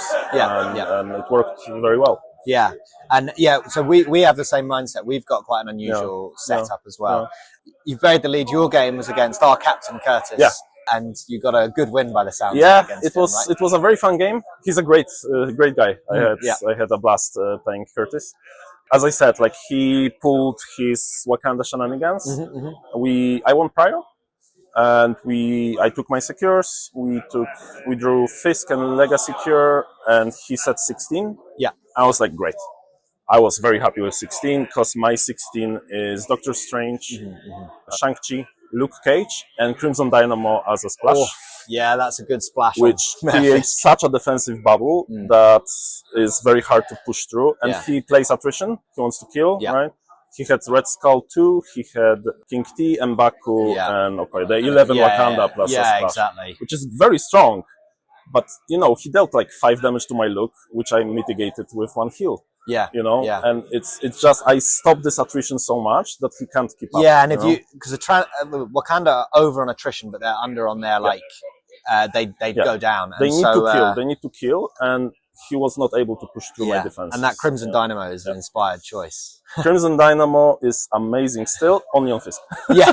And I was so happy that I pulled Fisk because I put Crimson Dynamo specifically for a Fisk. Yeah. That's the only time he comes out. Was that the first time you played him at the weekend? It was the first time of the weekend, so I was very happy. Finally. Curtis fell into your trap big time. Yeah, pretty much. I managed to get a win against the Midnight Suns. We had a wild pay-to-flip game where just no one wanted to flip. Yeah, points. I heard that Kuba had problems flipping anything. So that was tough. But it ended up going. We were 2-2 with 1 game left to go. In Humans versus our Crims player, Dave. You squeaked it. 16-14, right? 16-14 at the end.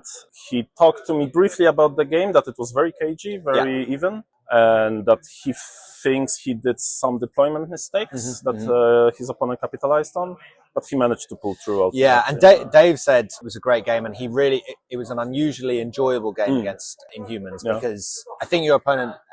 I'm sorry, I don't know the player Jack. Name. He pulled some surprises because Dave has played against Inhumans a bit, so he was expecting something different. So it's again that shock factor. He pulled. I think he played Miss Marvel there. Yeah, which is great fun. I love this model. That is cool. It's criminally underplayed. I think she's very fun. Yeah. Well, thank you very much. Congratulations on the win. Congratulations on 8th place. And thank you very much for being on Thanks for inviting me. Yeah, thank you. All right. See you around. Thank you for speaking with us, Seth. And another 3-2 loss, another narrow loss on day 2. The second Breakfast Club has ended up going 2-3, which I think we'd have been happy with at the start of the event, but to lose both of them by such a narrow margin is pretty disappointing. But we were playing against Hussars of the Galaxy, who are a real quality opponent and great people as well. I had a great time playing against Jakub, who I was playing. Yeah. So it's similar, you've just spoken to Seth. He was my opponent in this round, and he's a top player. I think a lot of people will know him from his high rankings on Longshanks, particularly for defenders. So, but he was an absolute gentleman as well. So and my game, interestingly, was against Midnight Suns, and I think this is where we got kind of towards the end of the day, end of the pairing process, and this was probably one of my red matchups. But I decided I'll take, because I basically had a choice between Humans and Midnight Suns. I decided I'd take Midnight Suns because I know them a bit better than Inhumans, which left, interestingly, it ended up with you and Ollie got the choice between their APOC player, and Seth, their Defenders player, and you ended up going up against his, Avengers/Defenders. Avengers/Defenders, and this is the first mistake I made. I saw that roster, having played 3 Avengers earlier in the weekend. I'm thinking, right, well, he's playing Avengers, and I almost did not consider, to my downfall, the potential of his Doctor Strange pivots. And I'm in a very familiar scenario. We draw Mayor Fisk and Legacy Virus. He's one priority, and I'm thinking, great. Well, I've learned my lesson on Mayor Fisk against Avengers. Choose a lower threat. Choose 16. I've got a strong 16. I can murder him off the table while it's nice and tight. So I do that. Choose 16, and when he starts flipping his characters over, another point. I'm thinking, right, I've made a mistake here. He flips over Doctor Strange. He flips over Shang-Chi. He flips over Luke Cage, and he flips over Crimson Dynamo. So it's not Avengers. Not Avengers. No, he is absolutely Defenders. This is a very accomplished Defenders roster. It's Mayor Fisk, so it's nice and tight. So Crimson Dynamo suddenly feels relevant again. A lot of people have dismissed him from the meta. And when you start, if you were to read those cards, you think, yeah, okay, that's fine, that's good. If you were to read them all together, you start to understand why it works so well. And you've got Doctor Strange, you can add dice to everyone. And Shang-Chi loves dice being added to him because he's counting blanks.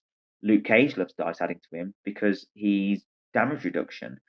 And not only then, he can then heal any damage that they take, but also Crimson Dynamo is making you re-roll your attack dice. So not only are their defense dice better, but your attack dice are worse.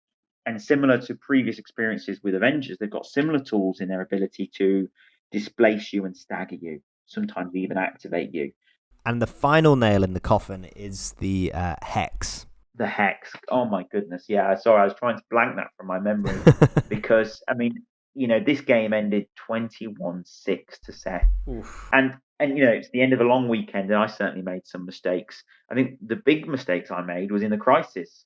He kept on scoring the Mayor Fisk, and I kept on forgetting to move it. Maybe that bit of chip of damage might have helped me, but the more and more I reflect, the more and more I realise those misses, those mistakes are irrelevant. In fact, Seth reminded me the first time I'd missed it. He was like, "Oh, you've missed it. That could have really helped you out there. Like, don't miss it next time." And then we get going in the game, we get into our routine, and I miss it again. So he's told me, he's given me all the tools to get it right. But honestly, with he was able to, once he was able to hex my characters, displace them, stagger them, and make sure that my attacks did nothing, he was able to bunker up on his extracts. I would say a big turning point came in round 1, where I did the same thing I tried to do with Steve. He's got Luke Cage come up and grab an extract. I've got M'Baku, and instead of going for the middle one, because I don't want Doctor Strange getting the attacks off, maybe that was a mistake, I go with King T because I want to pull Luke Cage towards me and then let Red Skull finish him off. And I think I leave him on 1, leave him on 2. Don't leave him on very much at all.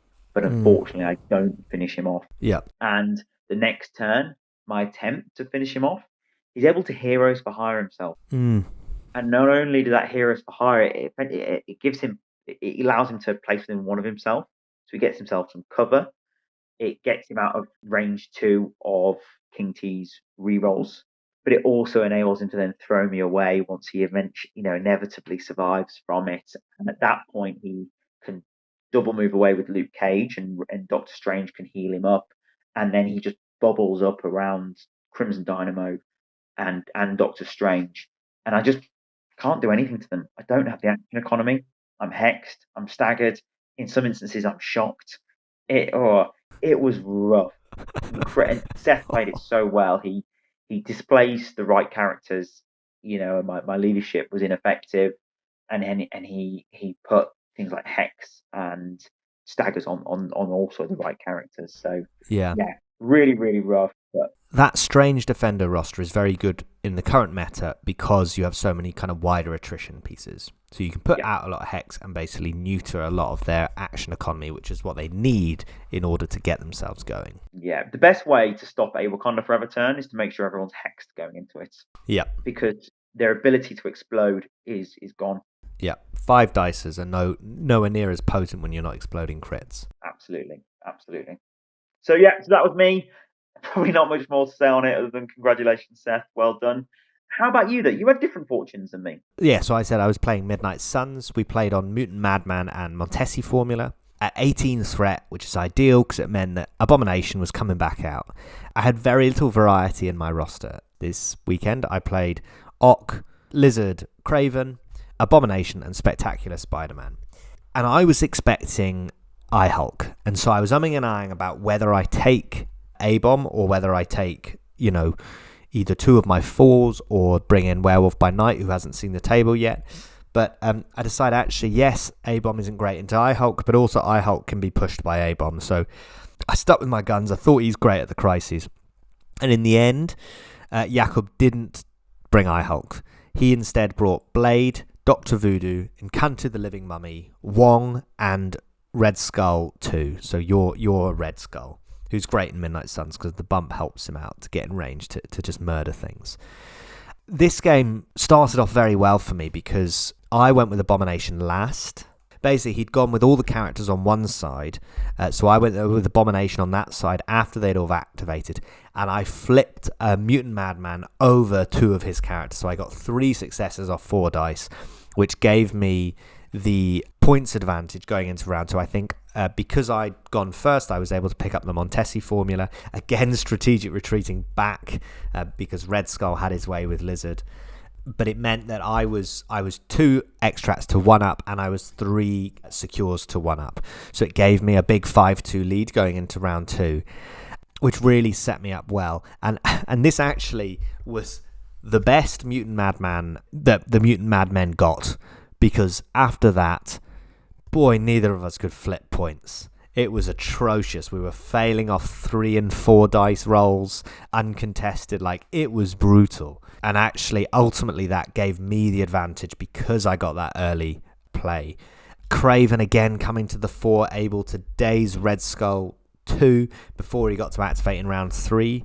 And he then surprise webheaded into Encanto, which meant that he got dazed as well, and it meant that on that side where there was Craven, Ock, and Lizard, and a lot of my and Spectacular Spider-Man, where there was a lot of my objectives, all he had left was Wong. So I had the run of it on that side, and on the other side, Abomination was causing havoc to Dr. Voodoo and Blade. It ended up being pretty decisive for me at 21-7 at the end of that round. Ooh. But it was a great game. Jakob, you could tell he was fuming about the Mutant Madmen, but he took it really well, and we had a lovely chat afterwards about some of his other affiliations that he likes playing. So hats off to him. He took it really well. But yeah, it was just one of those games where the Mutant Madmen weren't playing ball for either of us, but it was just because of Abomination getting that early one that set me up well.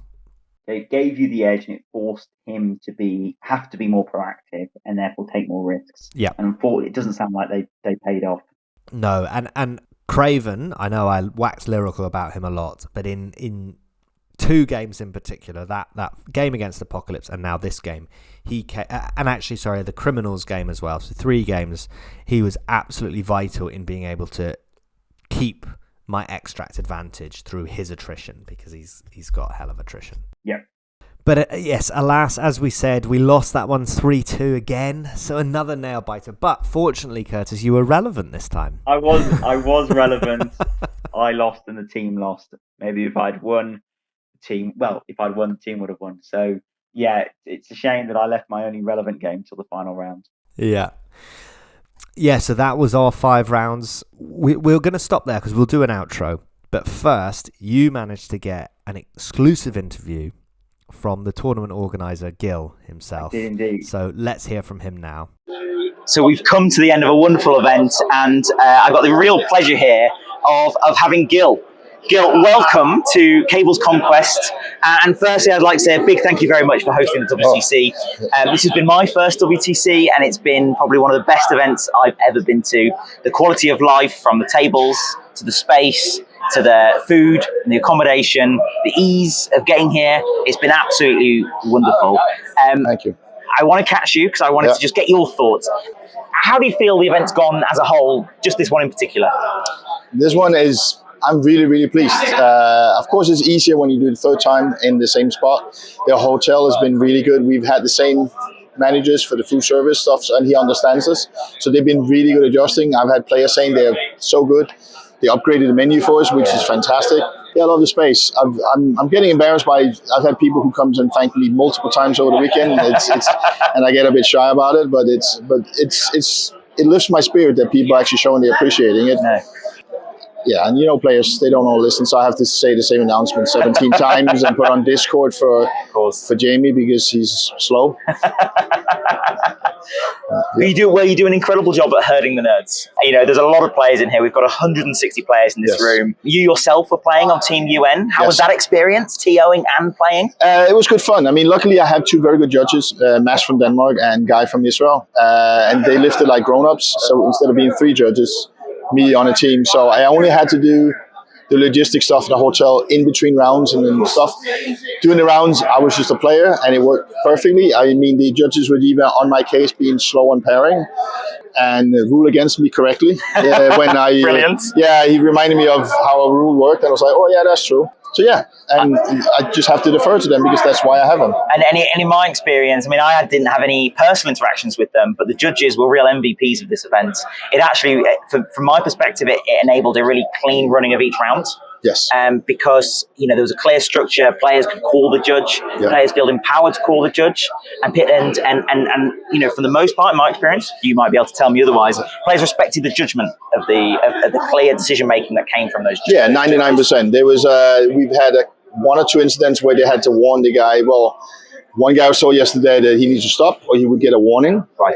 And we've had a few of them where things got heated. Most of the time, the players afterwards, I'll get a bit excited. Sure. We understand that, but it's if you ask a judge for a ruling and he gives you the ruling, you don't argue it. That's what we're telling them. Because then why are you asking him? And his words are finally, you don't argue with a judge. Even I was told that by my judge, and I was like, yeah, that's true. And in your 3 years, has that been a culture in all those 3 years, the respect for the judges and the judges' ruling, or is that something that you've had to build and embody into the community yourself? No, I think actually this community is really good. I mean, I've been running tournaments since '99 and been judge. I used to do it for Fantasy Flight for the Euros, so that was massive in the UK with X-Wing Armada and Imperial Assault.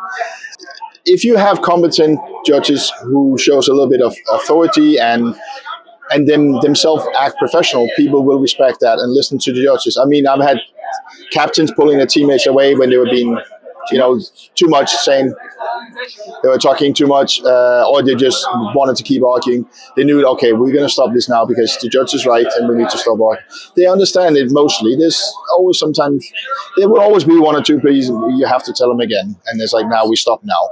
Because I've been lucky with good judges all 3 years. The first year they had me and Mass. I think we had somebody else. And then last year we had Sean the German, who couldn't make it back here, unfortunately. I really wanted because he was really good.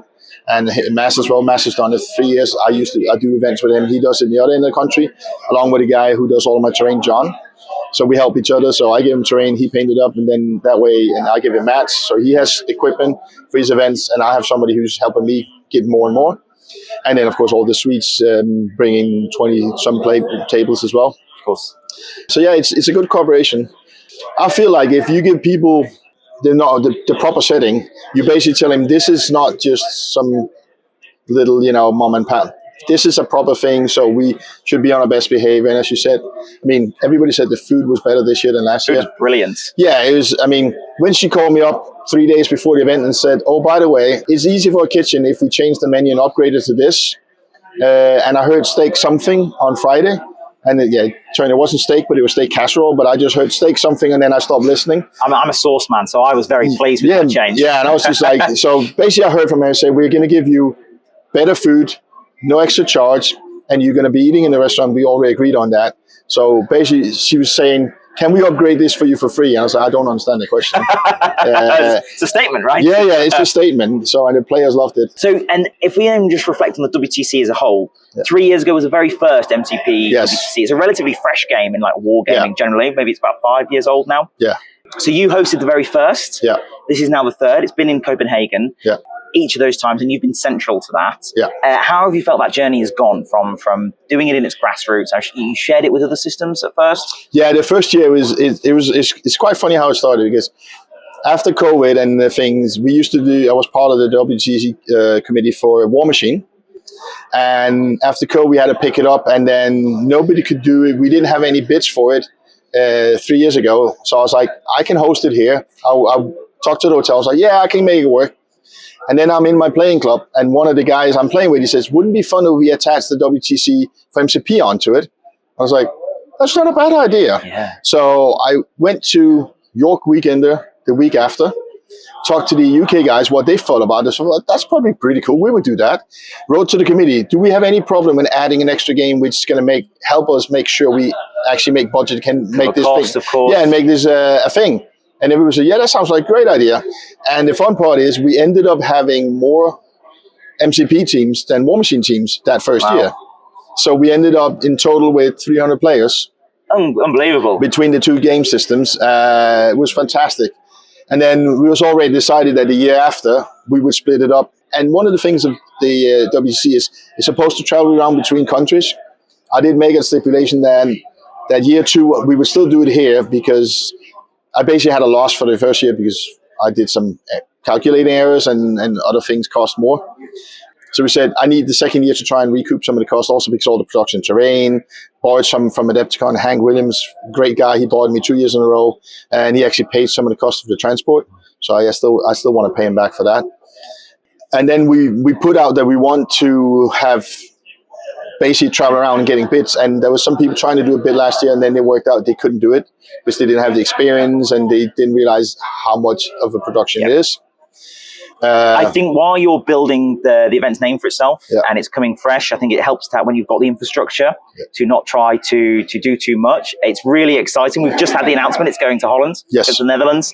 So that's really, really exciting for lots of players to go to. And anyone listening to this, I would really, really encourage them, get yourself a team, get yourself signed up, because it's an incredible, and it's a real community, and it's got a very international feel about it. Yes. You make sure that you do not play teams of your same nation. Yeah, so only if you can't. So like if you both end in the final, you will play. Yeah. But so that means you're facing players from different communities, different metas. You're seeing new and fresh perspectives on the game, and you are challenging yourself to that. And for me, that was a really, really valuable experience, and something that I love, something that I want to return to. Yeah. Would you say that's part of the core philosophy of the WTC? I think it is, because I was part of the first War Machine WTC 15 years ago or something. And the first thing we noticed a year after that one was that all the small tournaments in different countries got bigger, because now you had people from 16, 17 countries who got to learn each other. So they hooked up on social media. And then all of a sudden, we have this tournament in Germany or France, Belgium, England, wherever, Sweden. And they says, what are you doing? Well, it's going to be doing this and this. And then, we'll come over with 3 teams of 12 people. And then and all of a sudden, some of them had to, we actually made more like con events, 3-day events, because it wasn't difficult now to get like 80, 90 people to an event, which means now you have enough players to do a big event. Yeah, of course. And a lot of countries who had 16, 24-man tournaments just blew up to 64-man tournaments, because they were coming from 3 or 4 different countries, and everybody was bringing 4, 5, 6 players. Yeah.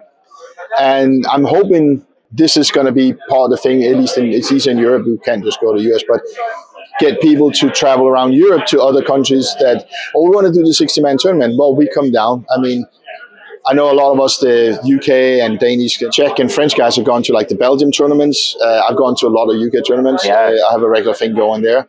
Even gone to the US a couple of times. But the fact that we're building bridges between the communities makes them sometimes, I'll go and see, I always want to see that country. Then come in. People go for a week, and then they spend the tournament, and then maybe you bring your girlfriend, because we can do 5-day holidays and do tourists. Absolutely. And then I got to play with toy shoulders in the weekend, but then you bring a friend and there's somebody else's wife. This time there was 7 or 8 wives. I couldn't believe it. I couldn't believe fantastic. It. Families here. It's amazing. When I walked into the hall on Friday as well, I saw lots of individuals seeing others from other nations in their kit and then giving them a big old hug. Yeah. You know, almost like this is the first time they've seen each other since the last WTC. Yeah. They may have spoken over Discord, they may have played each other on TTS or whatever. Yeah. But they were reconnecting as a sort of international MCP community. Well, that is one of the big things of this, because we also, and that's why I told the hotel why they had to do special things, because this is our biggest social event of the year. Yeah. This is like the 1 or 3 times a year, some of them meeting up. Yeah, absolutely. Well, I won't take up more of your time. You are a very busy man and you are very in demand. But on behalf of Cable Conquest, thank you so much for the WTC and thank you so much for your efforts over the last 3 years. It's been brilliant. Thank you very much. You're welcome. Cheers, Gil. Yes, thank you, Gil, for being on Cable's Conquest. That was a fantastic interview, and congratulations on what was a fantastic event. You can really hear in him in that interview how passionate he is about the community and how passionate he is about running WTC. And 3 years on the bounce of running an event like this, that's pretty remarkable. Like, it does take a huge amount of work, but it's so worth it. Or at least, I mean, I think it's worth it because I had a great time. And you can really feel the energy that he brings to it. And one thing I learned from speaking to Gil was that, MCP is quite a new game, mm-hmm. In the grand scheme of things. It's about 5 years old. So when they had the first WTC 3 years ago, it was very much in its grassroots. So, you'd expect, and he talked about, the plan would be to have the WTC sort of move around locations. To do that requires, huge amounts of reliability and making sure people are going to go and turn up. Is the game still popular? Are people still playing it? People still loving it? But also, do you have the infrastructure in place to be able to make sure that you have the tables, you have the appropriate venue, you have all of that?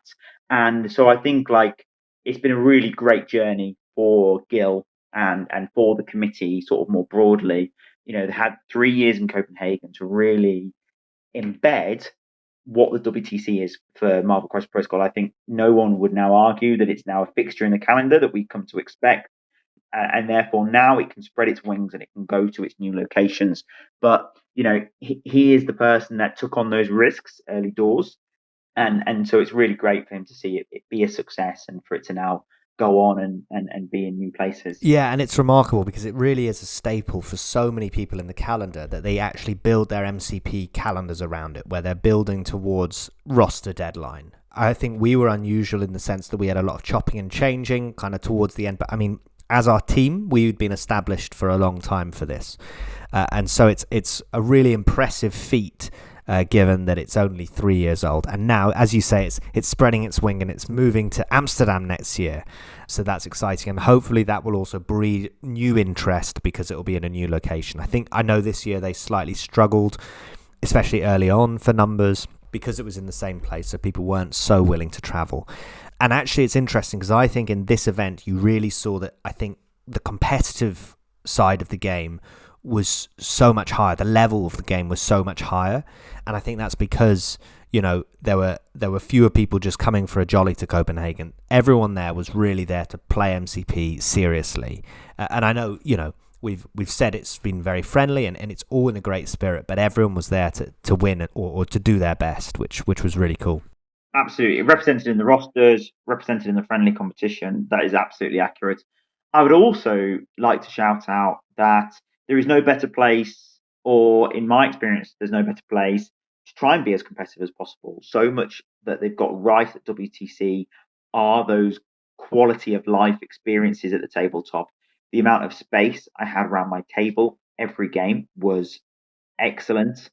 The times for the rounds was incredibly generous, and just having it all in one place, from your accommodation to your food, and it being local to the transport, everything there was set up so that you could focus on your games and not worry about anything else. And that really creates the best possible atmosphere for such a competitive event.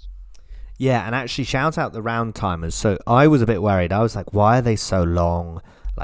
I thought we were going to have a lot of hanging around and it was going to be a bit annoying because we wanted to just get on with it. But actually, I loved it because it gave you that opportunity to speak to people after the games. It gave us the opportunity to do these interviews with these amazing people. It got us a chance to talk to other people, ask other teams, and just get that vibe outside of your games. Yep. But it also allowed you to relax after a tough game. it gave you time to reset and then go again into another tough game, which I think was really, really good.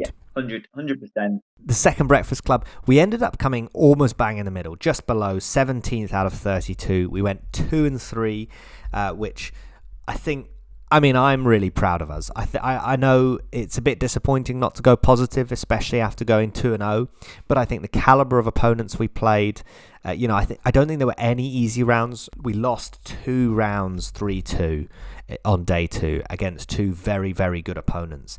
In fact, the Polish team who we played last, who went 3-2, ended up being top in their bracket, so they got 8th. So I feel like we really tested ourselves against, the cream of the crop, and so I'm really pleased that was the experience we got to have together. Completely, and I think we were all just incredibly positive about our experience, about being together. Our team felt like we were all there for the same reasons, and that's what engendered such a excellent experience for us all. Anyone who's thinking about going to WTC, think about what is it you want from the event, and then look for like-minded people, and they're going to be the best people for your team. Yeah, 100%. And I think that was something we laid out early, and I think that was really, really important. How do you feel? I was just going to ask you the same question. I was, reflecting on the WTC, your experience at the tabletop, and also, teams events versus singles events. Have you got any final reflections? Personally, I'm very happy with how I did. Going 4-1 and only losing to Tommaso from the Italian Maestros, I'm delighted. I mean, given that I didn't have Rhino or Prowler, because that was part of the plan, I was not 100% sure how my roster was going to perform, but I'm really pleased that I was able to adapt and innovate and overcome. And so personally, I'm delighted with my result and beating some really good lists. I think it's interesting because I would say, and maybe this is a biased reflection because I've done well, that I did well in the pairing process. I maybe avoided Inhumans, which might have been difficult for me, and I played Criminals twice, which I kind of teched for. But I think this highlights something about the team event. I managed to get a reasonable amount of variety. I played 4 different teams across 5 games, which I know was not the case for our team. So I know Dave played Inhumans 4 times, Oliver played Apocalypse 4 times, and did you play Avengers 3 plus a Defenders Avengers roster? Correct, yeah. 3 of my games were against Avengers. 1 was against, it could have been Avengers or Defenders. And yeah, the only one that was a point of difference, but it still had the same crisis setup and similar game style to those Avengers rosters was the Midnight Suns. But that the crisis and the extract were very consistent throughout all my 5 games. For me, there was very little variance there. Yeah, and actually, similarly for me, I played Mutant Madmen 3 times, which obviously is my secure, but also I then played Extremis and Superpowered Scoundrels. So I didn't have to play any of the fighty lists, which makes my reflections on my own roster a little bit skewed because I managed to avoid those potentially harder matchups. But it is an interesting thing of a team event. You think that because there's 50 characters in your opposing team as opposed to 10 when you play a singles, that there's going to be more variety. But actually, often it leads to less variety because you're looking for those matchups which you think are good. Yeah, for sure. And you're looking for those matchups. So you're avoiding certain situations and you're going into that pairing process with the same mindset every game. With the meta where it is, where a lot of teams looked similar in terms of their composition with the affiliations that they brought, it did mean that individuals were more likely to have less variety in their tournaments. For me, it's a bit of a downside to team events. If you were to walk away from a singles event and say, I played Inhumans 4 out of 5 games, people would assume that you're being very negative about that. But it's funny, in a team event, you're teching for that. You're setting yourself up for that.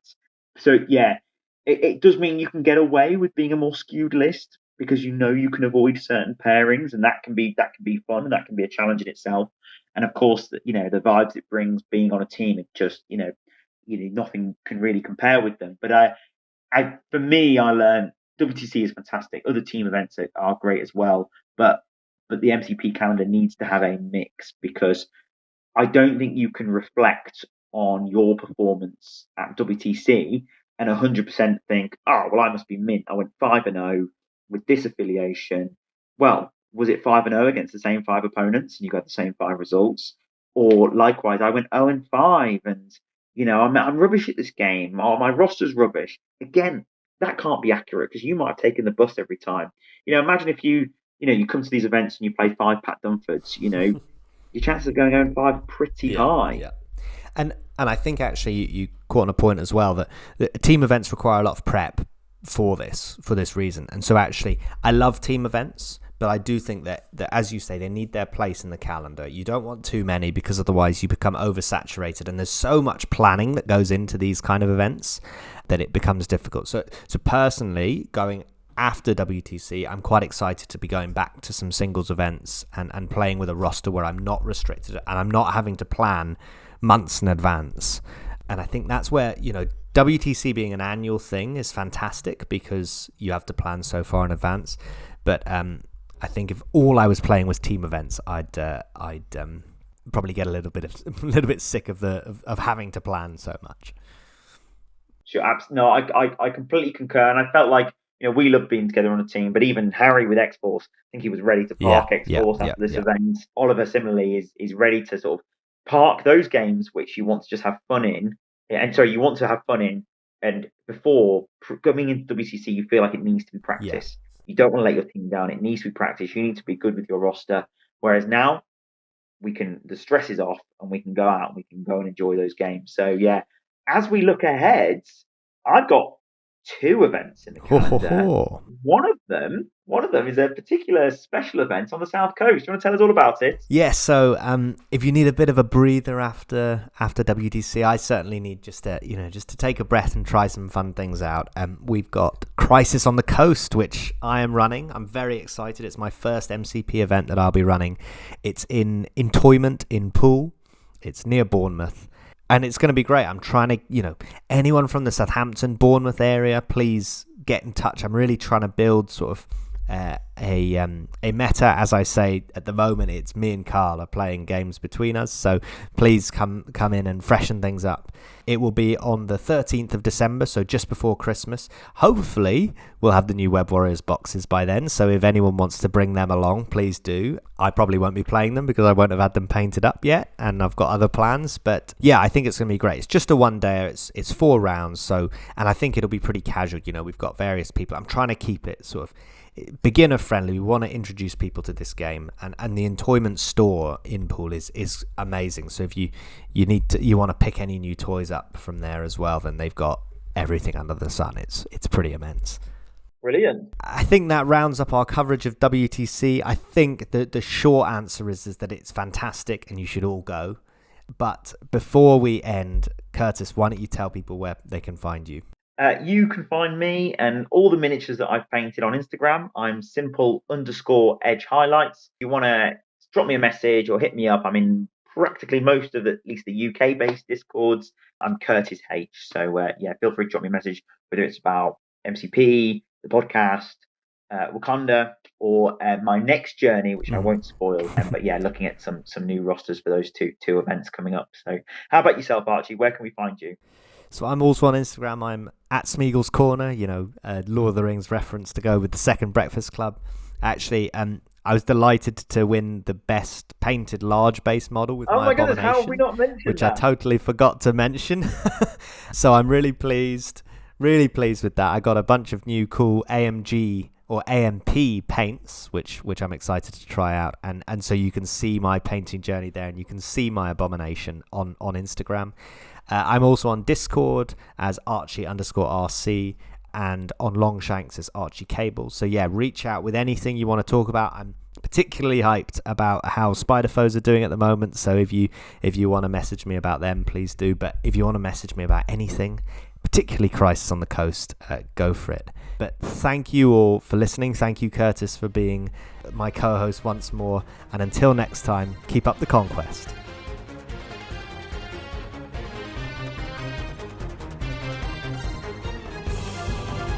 The name's Cable. Remember it.